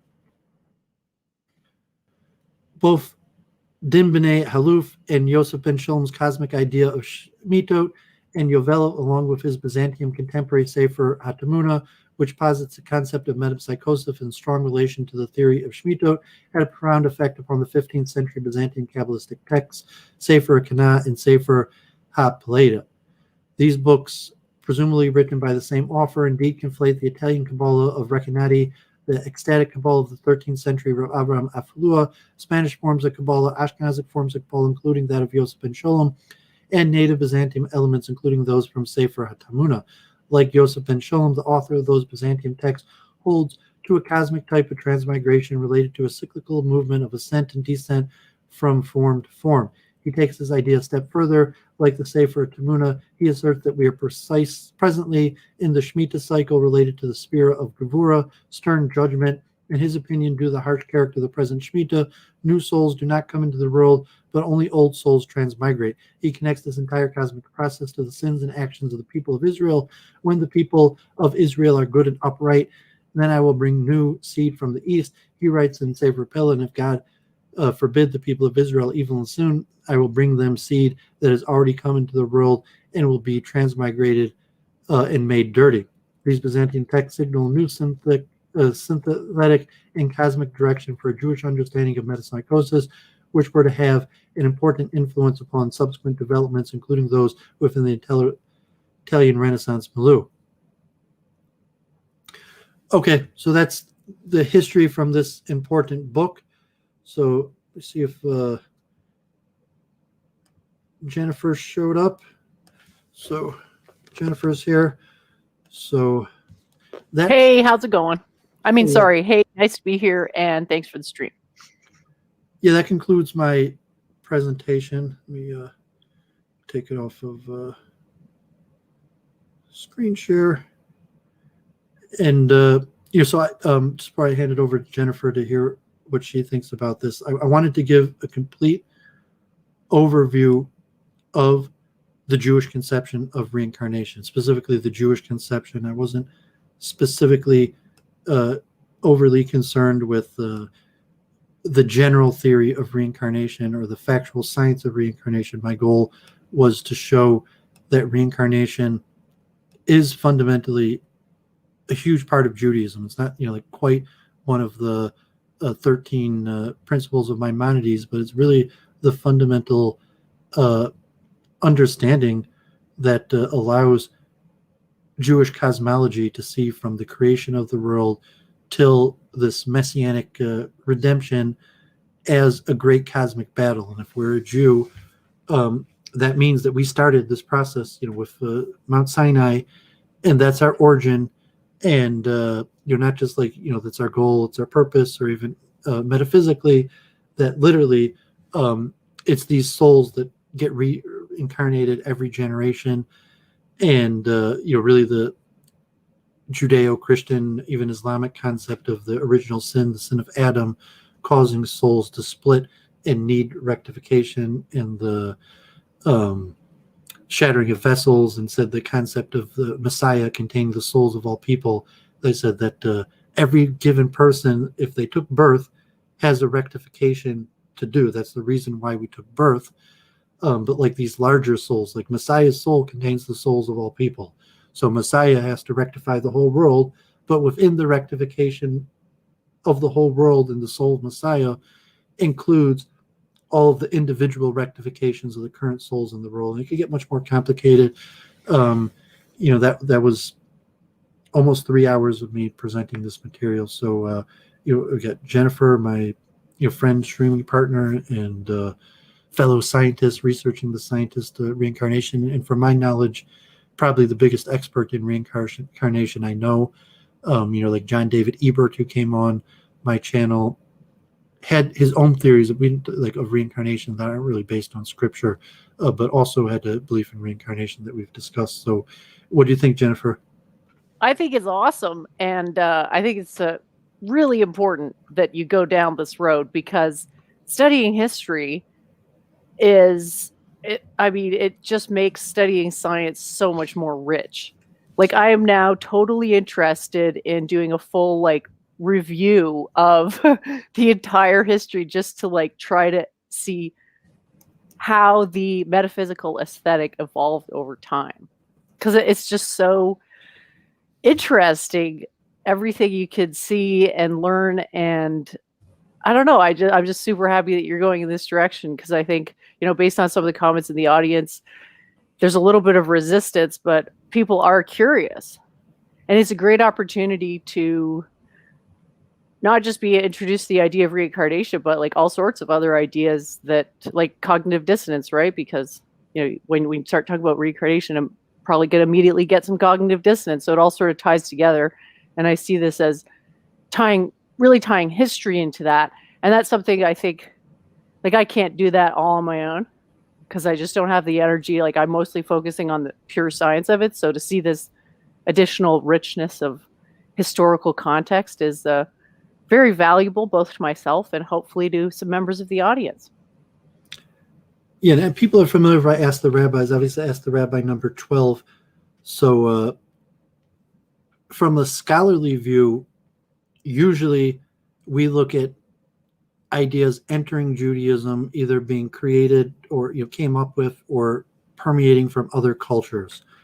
From a believer's perspective, that's not the proper perspective. That call, like the scholars call it, anachronization, where what they showed was that reincarnation enters Judaism around the 12th century, and then becomes more and more popularized, like in that historical, to the point where you have a full system. And by the time the AriZal, the Jews are back in Israel, where the AriZal and his contemporaries create a full, complete Jewish cosmology that includes the creation of the world till the redemption of all of the world through this greater picture of transmigration.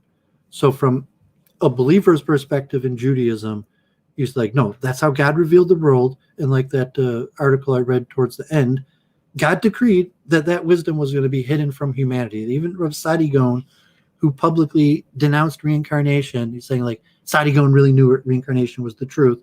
But at that time period, there was a decree that Kabbalah had to be kept secret. And reincarnation is the fundamental secret of Kabbalah. So obviously, every sage in the history completely understood and knew Kabbalah and reincarnation.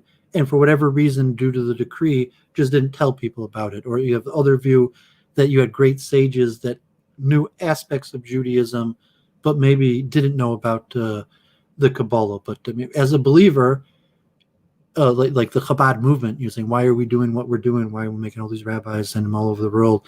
And so because we believe it's true. Saying not because like some historical analysis that said like our ancestors amalgamated these wisdoms and this and that.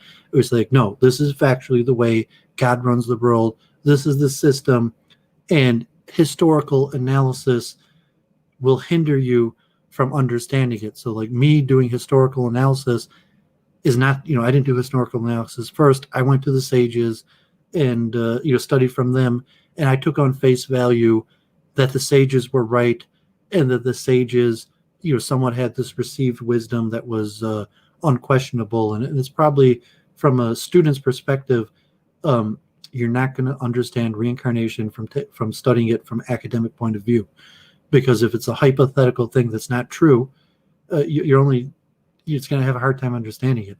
That reminds me of a conversation I had with Samish the other day, and it's really interesting to see his perspective because he's an actual social scientist. And he was asking me, where does the idea of reincarnation come from? And I was sort of struck that I don't think, like, I couldn't really answer the question to actually pinpoint a time. So I was thinking like we could do a meta-analysis. It was a factual way that God created the world. And so the answer, like just like the law of physics or gravity or something. It wasn't like gravity didn't exist until it was discovered. It always existed. People just didn't understand it.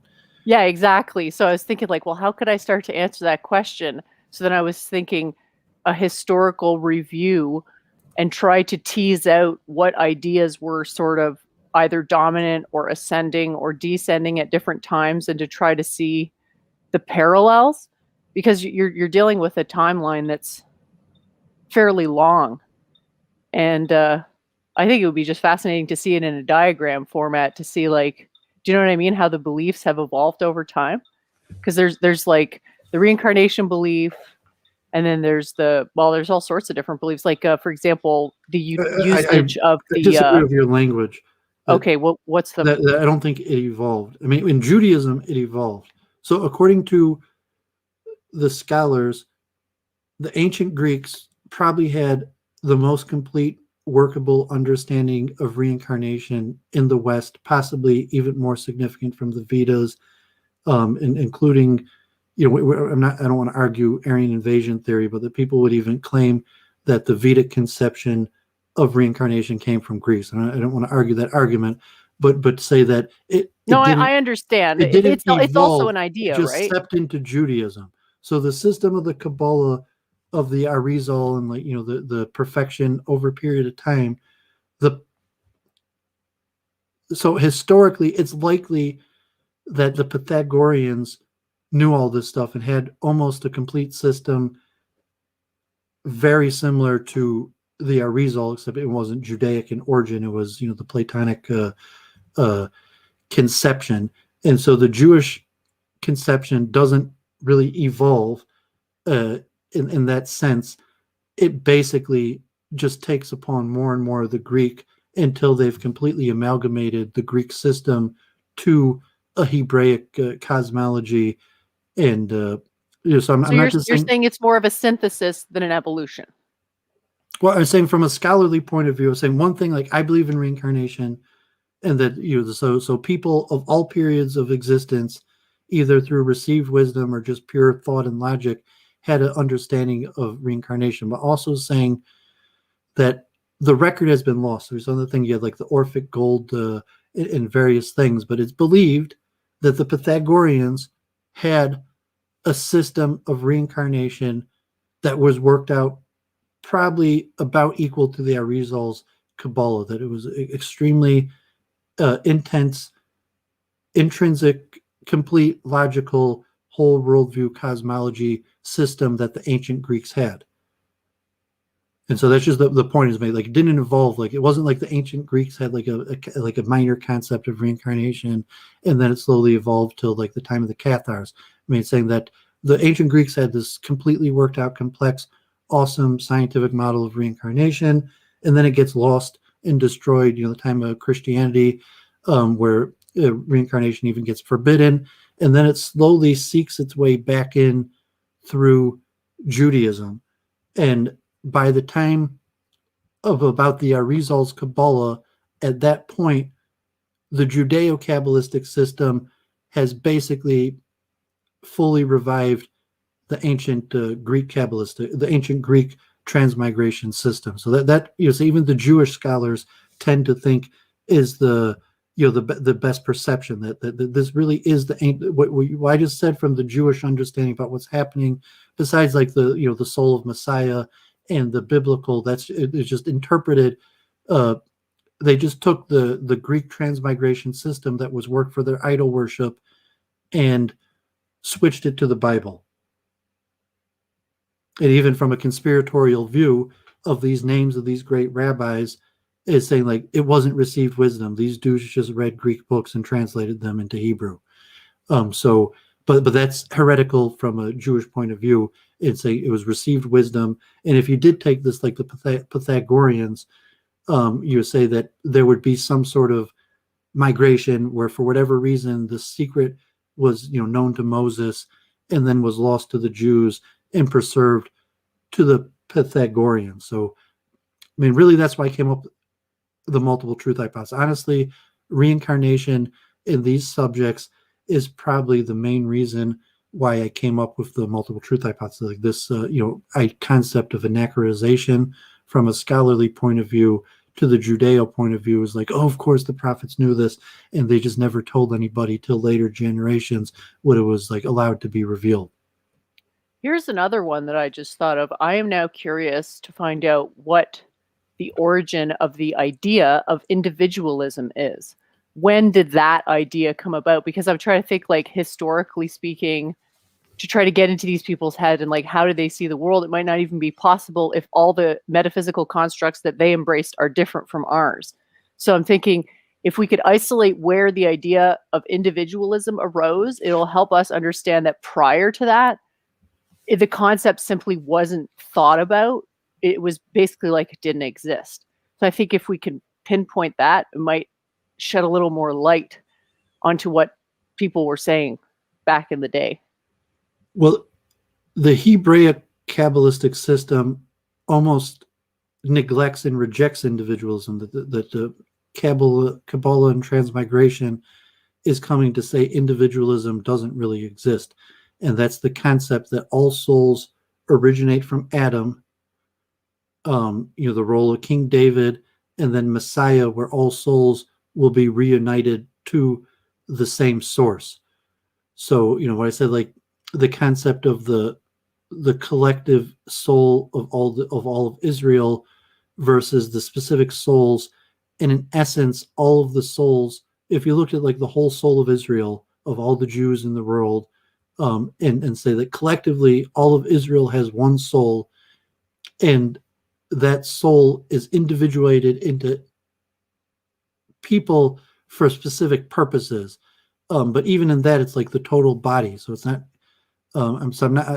I would tend to say that within a Jewish Kabbalistic system, there's really no room for individualism. And from what I mentioned, like I didn't get too much into this like kind of collective soul concept, or how the subdivisions of Adam's souls to the souls today.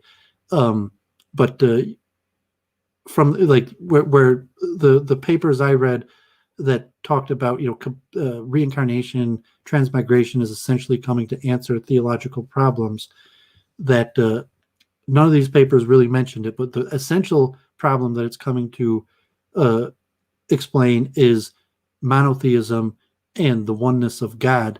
And that's what I said about the klipot and the souls being attached to kind of like Maya, and a complicated issue. But like the reality is there is only one entity, and that one entity is God, and that's the origin of all the souls, and the differentiated part of the soul is some special mission. So like in terms of saying individual, that's almost a word that could have heretical implications to a Jewish transmigration system. Yeah, that's very fascinating. And I think if we meta-analyze the generalized, what you might call I'll say monotheism, but it's not quite monotheism, but like the monopole, perhaps. You want to think about the belief as a structure. So what we're trying to do here is we're trying to figure out, is the theological belief structure better for results, or is the materialist structure better for results? And I'm trying to make the argument that the 9 times out of 10, the theological one is better, because that's the purpose of theology, is to compress information in such a way that things make sense, to chunk the world into something stratified that's actually discernible or intelligible. So I think there's a really strong, what I'm trying to get at is that there's a really powerful argument in favor of theism. Theology on the metaphysical, philosophical level of these two like systems, basically whether they admit the possibility of individualism or not. From what we talk all the time, generally theology has the potential to unify knowledge and purpose, or science and purpose, and just science or knowledge without theology can never have purpose. I make the argument, according to pure science, consciousness probably doesn't exist. According to pure science, there's no reason to prefer death over life in these various counterintuitives, that you can't really intuit purpose from science, that you have to have theology to unify purpose and maybe theology gives the axioms of purpose, whereas science gives the axioms of structure.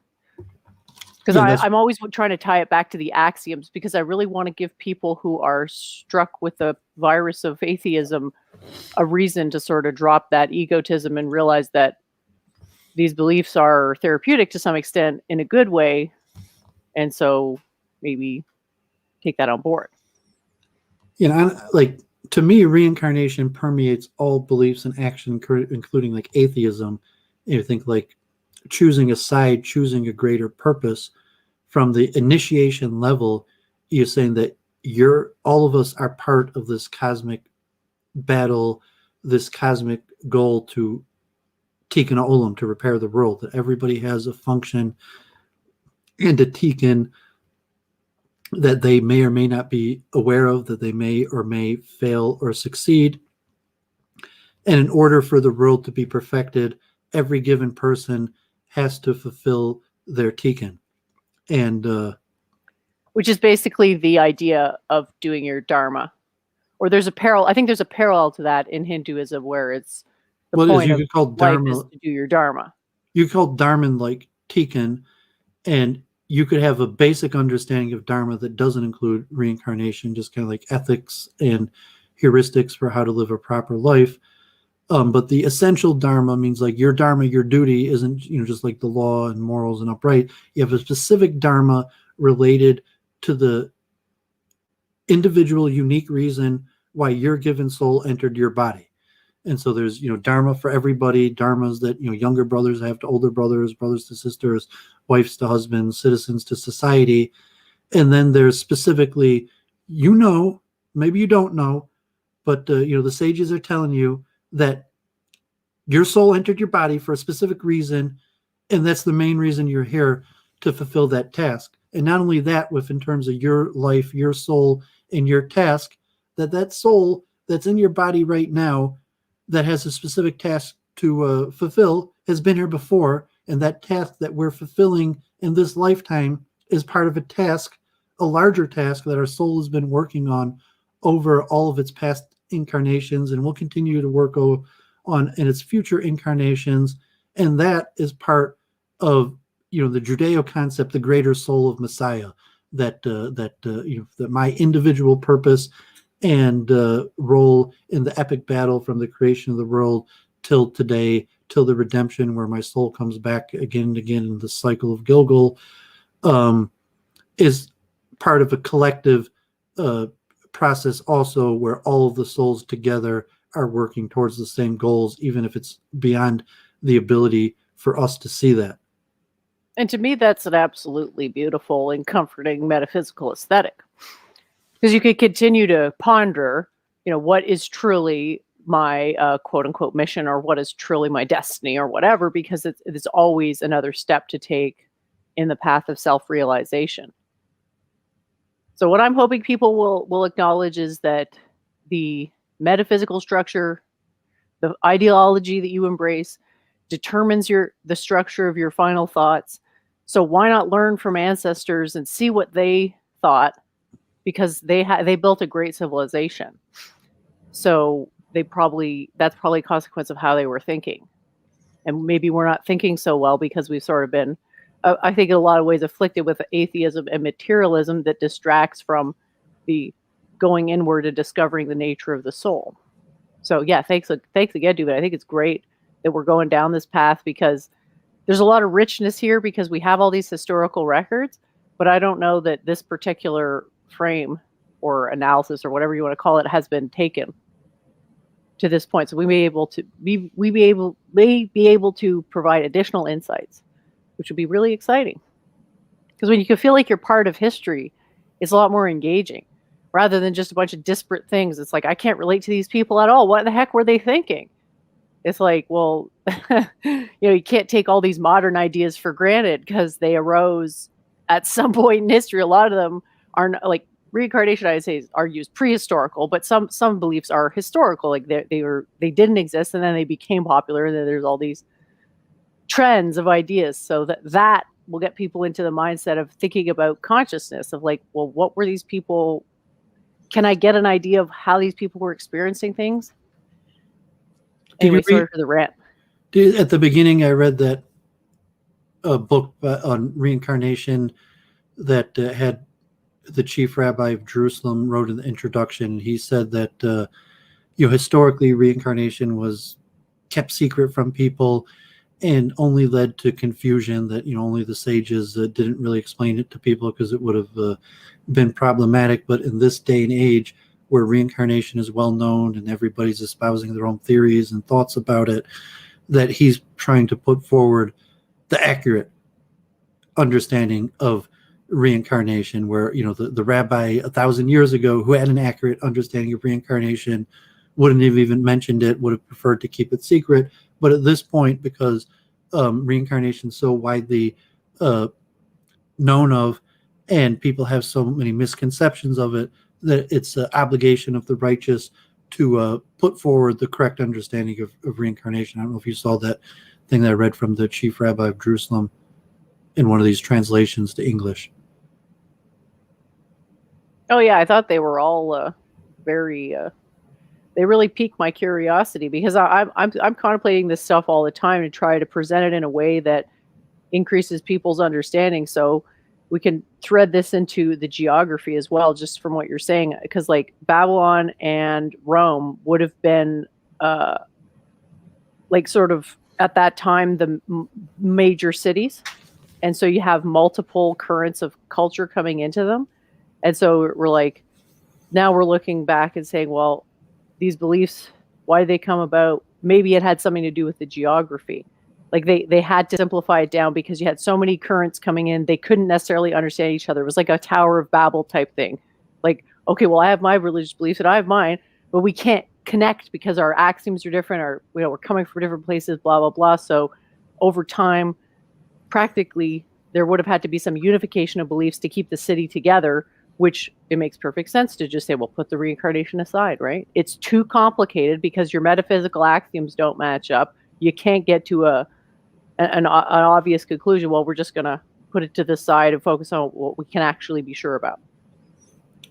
Yeah, and when we did root and branch, the consciousness and the heart, reincarnation and the heart problem of consciousness, from the Judaic perspective, they're interrelated. I prefer to talk about consciousness because it's accessible and everybody has experience with the quality of consciousness, and it's really one of the easier ways to practically argue against atheism and reincarnation. We really like what this thing that drives me, the thing that makes the unique me, is in fact my soul. It's not from the body, but from the Judaic understanding.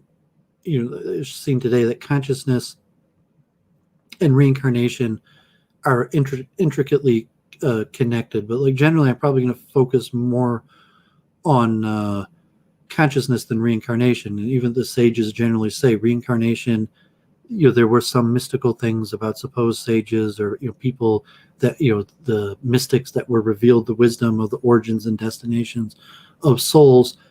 But generally the Kabbalists say, like, no, that's beyond our knowledge. We know that reincarnation is fundamental of the larger philosophy, but to actually know specifics about reincarnation, that is something that's not possible in this yuga, this dispensation, this form of knowledge, possibly in the material realm period. As we're consciousness, there's probably a lot more things we could garner to understand consciousness.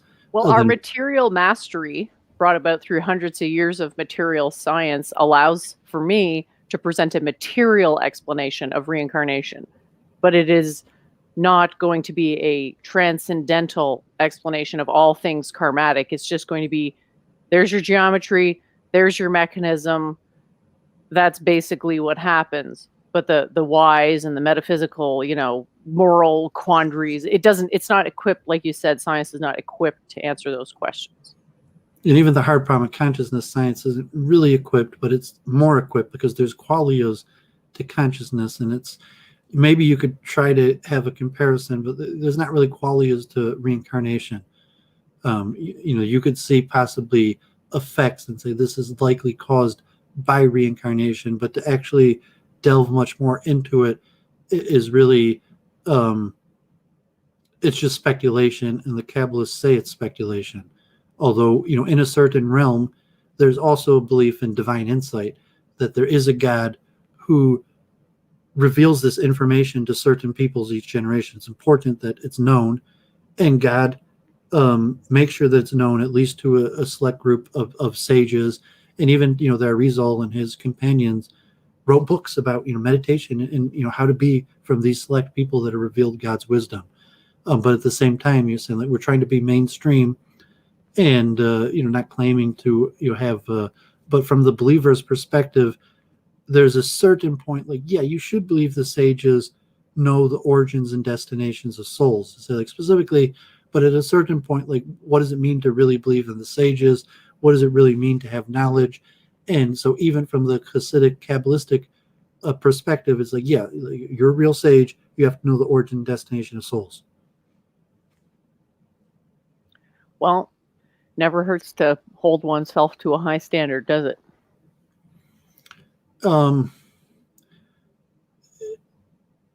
Yeah, then I started that story of Aaron, the Shlomo Karliner, where he sees that the old man wants to live and wants the rabbi to pray, and then there's this other woman who's having trouble birthing, and he sees that it's, the karma that this guy's supposed to die and the soul's going to go into it. So he doesn't, so to say, maybe he could have, there's a limitation. So if you're a sage and you understand the secret of reincarnation, sometimes it's a counterintuitive understanding. So the rabbi who's like, please pray for my father so he doesn't die. And the rabbi said, like, no, you're supposed to die in order that your soul could, re-enter the this orphan whose mother's having a hard time birthing. And therefore, from the sage's perspective, you get people that like, no, like it's not like the suffering that may be unexplainable to other people, actually from the God's eye perspective has a greater purpose. And then, did you hear that story at the beginning where the rich guy gets reincarnated into orphan, and then his sons are yelling at him, and at the end the rabbi said he had to have the gift removed away from him, according to the legend, because he just couldn't bear the truth. So that when he saw that this orphan kid being mistreated by these wealthy people was actually them mistreating their own father, he had to have the gift of transmigration of souls removed from him. Yeah, I think that's a powerful story. I mean, it says a lot. It's like people will argue with me. It's like, well, I can't remember my past life, so I'm not reincarnated. It's like, no, that's a blessing from the universe that you don't remember it all, because otherwise you'd be probably overwhelmed by all the information. If you could see all your past lives, you'd be baffled and bewildered by all the information, right? So in order to maintain sanity, in some sense, there does have to be a wiping. So I like that story as a metaphor for that. What about these kind of like the frog? I didn't read the piece of wheat. That it's funny because I'd mentioned the Narayana. I forget the Vedic story of the man who was a Brahmin, and then he was walking in the woods one day, and he sees two low birth people kissing, and he's so enamored that like, what's that man doing to that woman, that he gets caught up with prostitutes and loses everything, and eventually becomes a horrible sinner. And on his deathbed, as he's about to die, he calls his son Narayana to help him, and then he dies.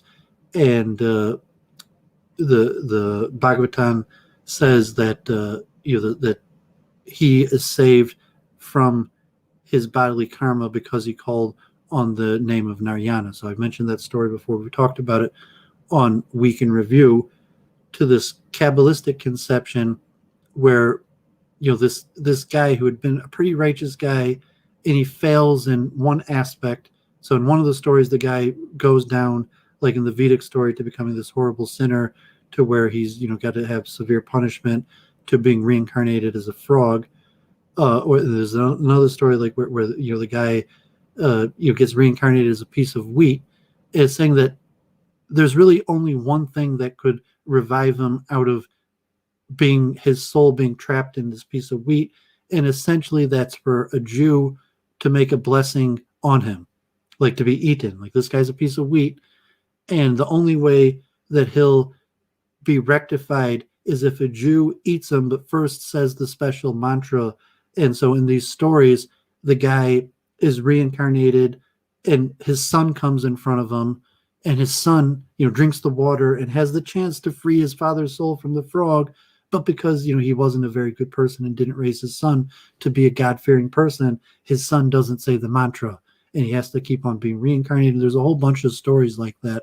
And I don't know if that makes sense in your conception. Like, this guy did something wrong. He gets put into a piece of wheat. These abstract stories to me all make sense because they appear to be, and there are some stories like this in Hinduism too, like about swamis being reincarnated as cows and stuff. They sound to me like metaphors to help people get into the right mindset. It may be harder to understand what these metaphors, like the further in history they are, I think the harder maybe they are to discern fully. But the intention, I believe, behind such more flowery metaphors, like reincarnating as a very similar person to your previous self, that's pretty much what you expect. But when you have somebody making a huge leap, like to a cow or to a blade of grass or what have you, my guess is it's a metaphor for some type of spiritual teaching that's really hard to understand.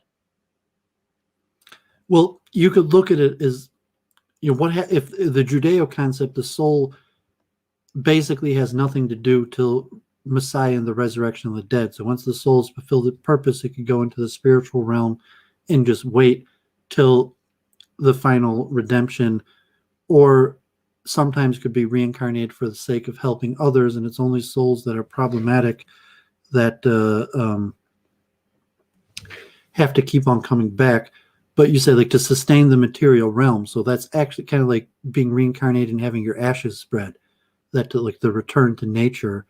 But the Kabbalists say that if you were a human soul and you return to nature like that, you remember that you were once a human soul, and you remember what you did wrong that caused you to devolute to a lower form, and that there's some sort of special redemption thing that could eventually. So like the story with the frog, where we're talking like hundreds of years go by, where the guy messes up and he's got a single chance with his son to free him from being a frog, and then that doesn't work. And then even the AriZal, who knew about it, like the AriZal, like he was aware that there was this guy's soul, Rav Yossi the scholar, who was trapped in a frog, but he couldn't save him because he was on the other side of the world at the time.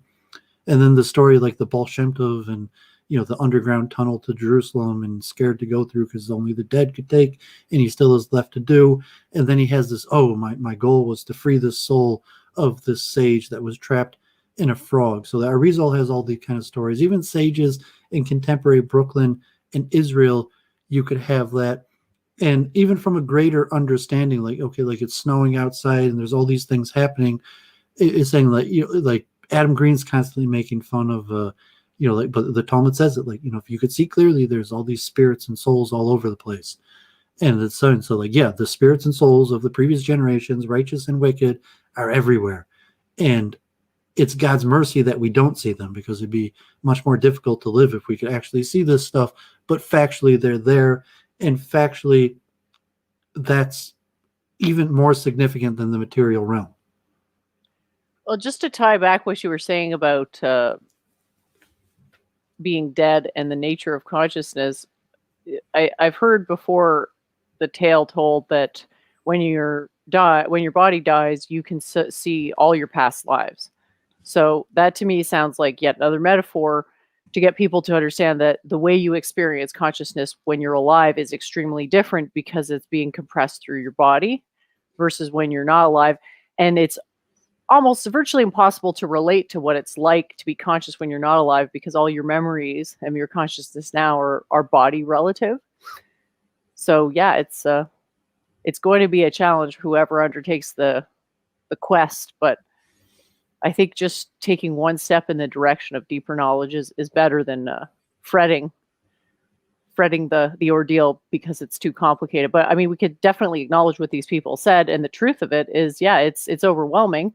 And this comes back to what I said is like a survival strategy of the animal is to block out these other sources of consciousness, because we need to be self-conscious oriented. Otherwise, we will not be able to navigate the physical environment with any success.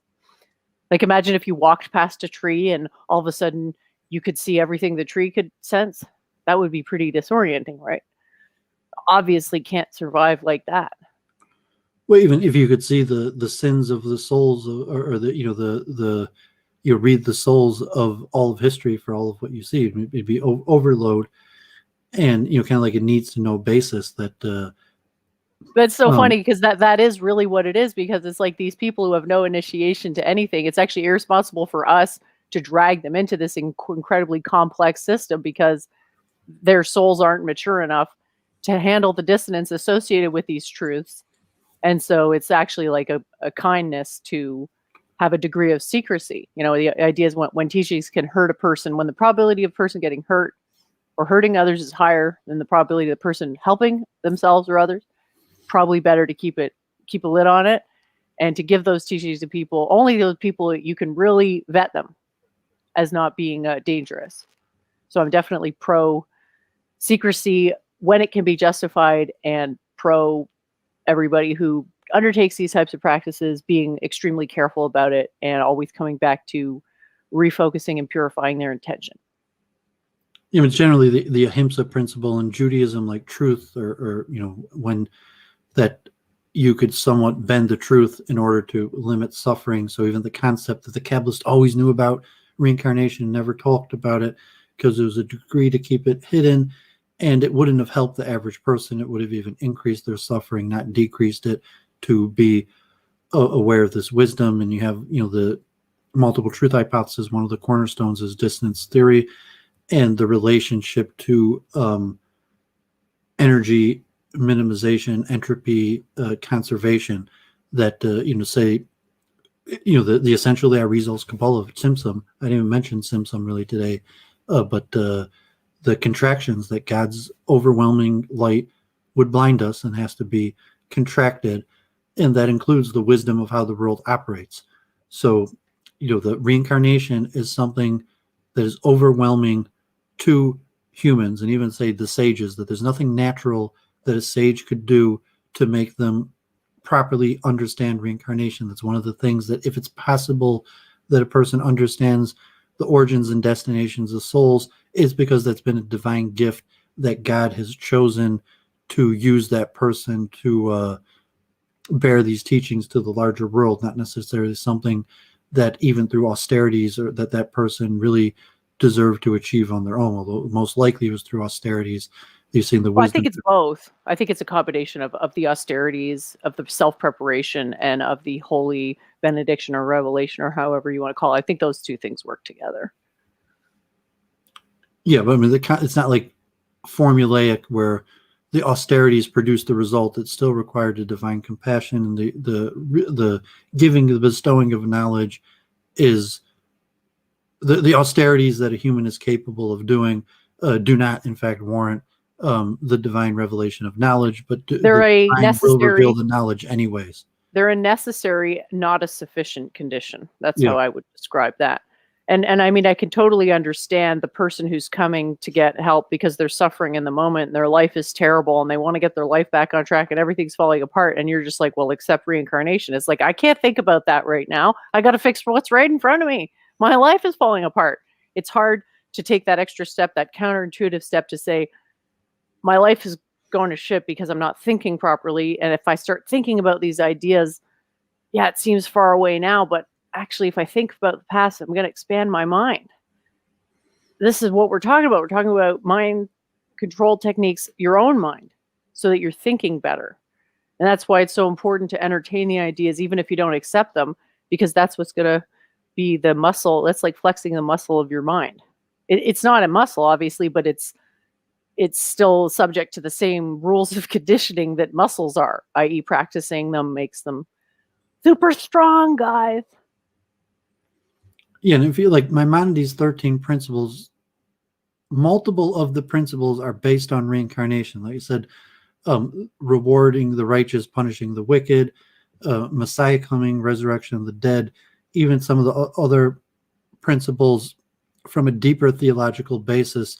Reincarnation is part of the explanation, but reincarnation generally is not considered a fundamental required belief of Judaism. It's classified under the fundamental belief that there is a God who rewards the righteous and punishes the wicked. So, well, that's what you said before. Judaism is more a religion about what you do, not what you believe. Yes? Yeah. So that's you're not required. Consistent. Yeah, you're required to believe and know that if you do good, we're going to be rewarded. If we do bad, we're going to be punished. And God has mechanisms for doing that, and reincarnation is one of them. But should a person be like, nah, I don't believe in reincarnation, but I do believe in karma, then it's not considered like an infraction of Judaism to reject reincarnation as opposed to karma in general, because reincarnation within Judaism is just seen as one of the mysteries for how God operates the world, and is not really important to humans. And it's important to understand the greater cosmology and purpose, but even the greater cosmology and purpose, the reincarnation aspect of it is not that important for the daily deeds of people. It's understandable. I mean, there's clearly a stream of atheism And my guess is that it comes from the rapid ascent of cities. I'm looking at this, geo-historically. You get big cities, people get excited to build the cities. It's like, think of it as putting the spiritualism on hold. Well, I don't want to get too off the subject, but it's not. The Kabbalist said that degeneration and boom-bust cycles are purposely determined by collectively souls being put together in certain generations, that like you said, the destruction of the temple, God forbid the Holocaust, or different things, that it was ordained that the certain souls of the boom cycle were there during the boom cycle, and the certain souls of the bust cycle are there during the bust cycle. And even from the Messianic interpretation, like the progression, that lower souls are more likely to be found at the end of times, that the higher souls have already been rectified and are waiting in heaven for the resurrection of the dead. And the majority of the souls now are not new souls, they're repeat souls, and they're actually degenerate lower souls. So like in terms of going to cities or that reincarnation is more fundamental to any of those things. And from the God's eye, we don't know how God runs the world, but like what happened in these great wars and this and that, is saying God had it perfect. From a theodicity, God had to have it perfectly ordained of everybody's reward and punishment. And so if there's a generation where a lot of bad things happen to people, or a generation where a lot of good things happen to people, that was predetermined when the souls of the various people took birth in that generation, that they were determined to be adults during the boom or bust period. Yeah, well, absolutely fascinating lines of inquiry. John Wolfe seems to now say that what we're saying implies there's predeterminism and that free will is our own imagination. I'm not sure that what we're saying implies that. I read that in depth. Saying that was one of the Sadi Gaon's arguments, and the later rabbis who argued against reincarnation. One of the arguments is that free will is such a fundamental Jewish principle that if reincarnation limits free will, it can't be true. And as we're generally, the Kabbalists say that there's bounded free will, and you don't have absolute free will, you have bounded free will. And one of the boundaries on free will is the reincarnation. And then they have other explanations like Iber, so to say that you could bring down another soul, that if you accomplish your tikkun and you don't want to die or do more, that you could actually bring down more souls into you. But the free will element into reincarnation, as I said, the handful of rabbis that rejected a reincarnation, free will was one of the larger reasons that they did it. And when Duvid talks about boundary conditions on free will, as said, my thoughts on reincarnation were probably the biggest push for me to talk about the multiple truth hypothesis. I don't even think I could talk about reincarnation with the multiple truth hypothesis, because most people can't even contemplate some sort of system that could include reincarnation at all, that you already have to have a multiple truth hypothesis just to get people to consider it, let alone to these complicated concepts of bounded conditions on free will based on transmigration of souls, or even the Kabbalistic concept that within a lifetime, if Duvid completed his tikkun, and like one of those stories, I could die, like I did my tikkun and really I could die, and my soul could return and wait for Messiah to come.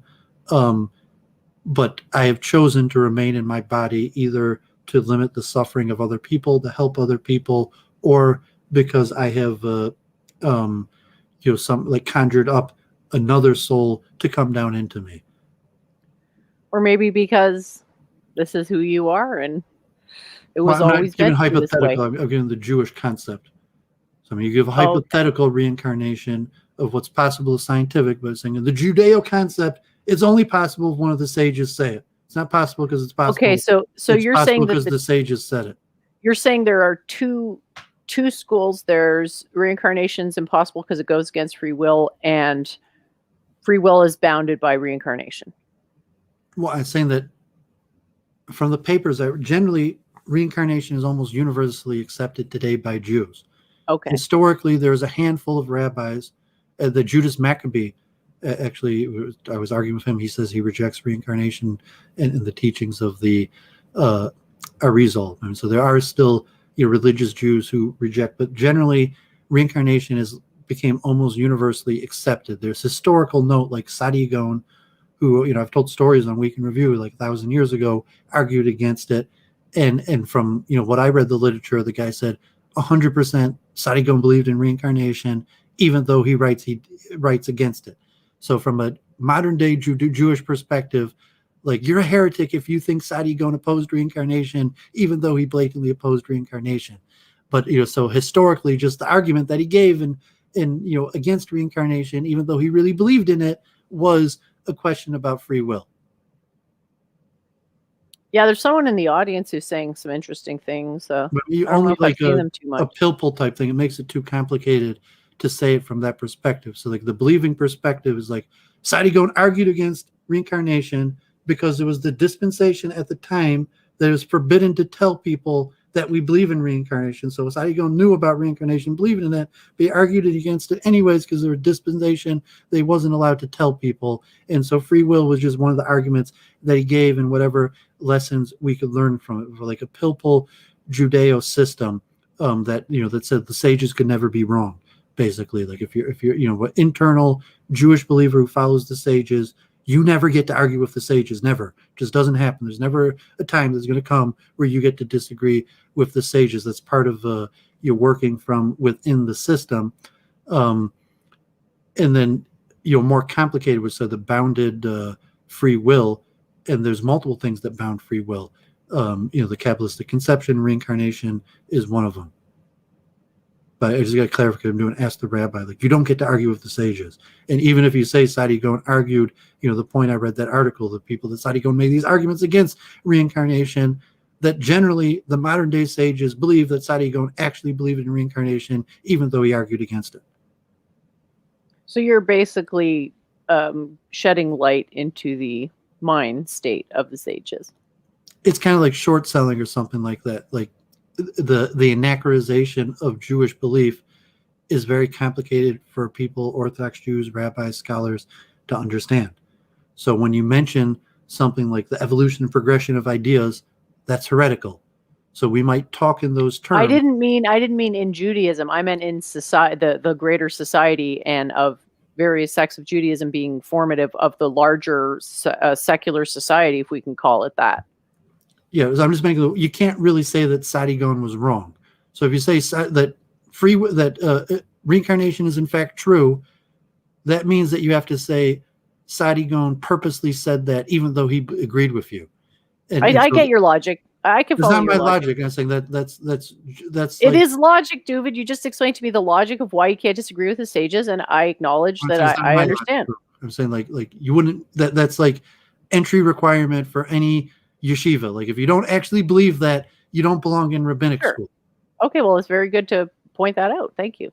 Even like a Vedic circle or something, like you might have doubts in belief, but systematically, like I said, there's axioms. Yeah, for sure. You have to commit to the axioms, because if you don't, then you're not going to be faithful. So I totally get the idea. Academically understand reincarnation. Like you're saying, I have a soul. I'm very aware of my soul. I live with my belief of a soul, and other people's soul. Reincarnation makes sense to me. If you're just hypothetically saying like, I don't really think I have a soul, like JF or something like that, you'd have to, hypothetically, if I had a soul, to even question reincarnation. So for that, from the believer's perspective, it's going to be different. And so reincarnation is one of these issues that it's just dumb if you're not a believer. There's no way to convince a believer of the importance of reincarnation. And at a certain point, if you are a wise man and understand the importance and the truth of reincarnation, it's counterproductive to talk about it with atheists because they're not even in touch with their own soul. So the first thing you have to do is make them aware of their own soul.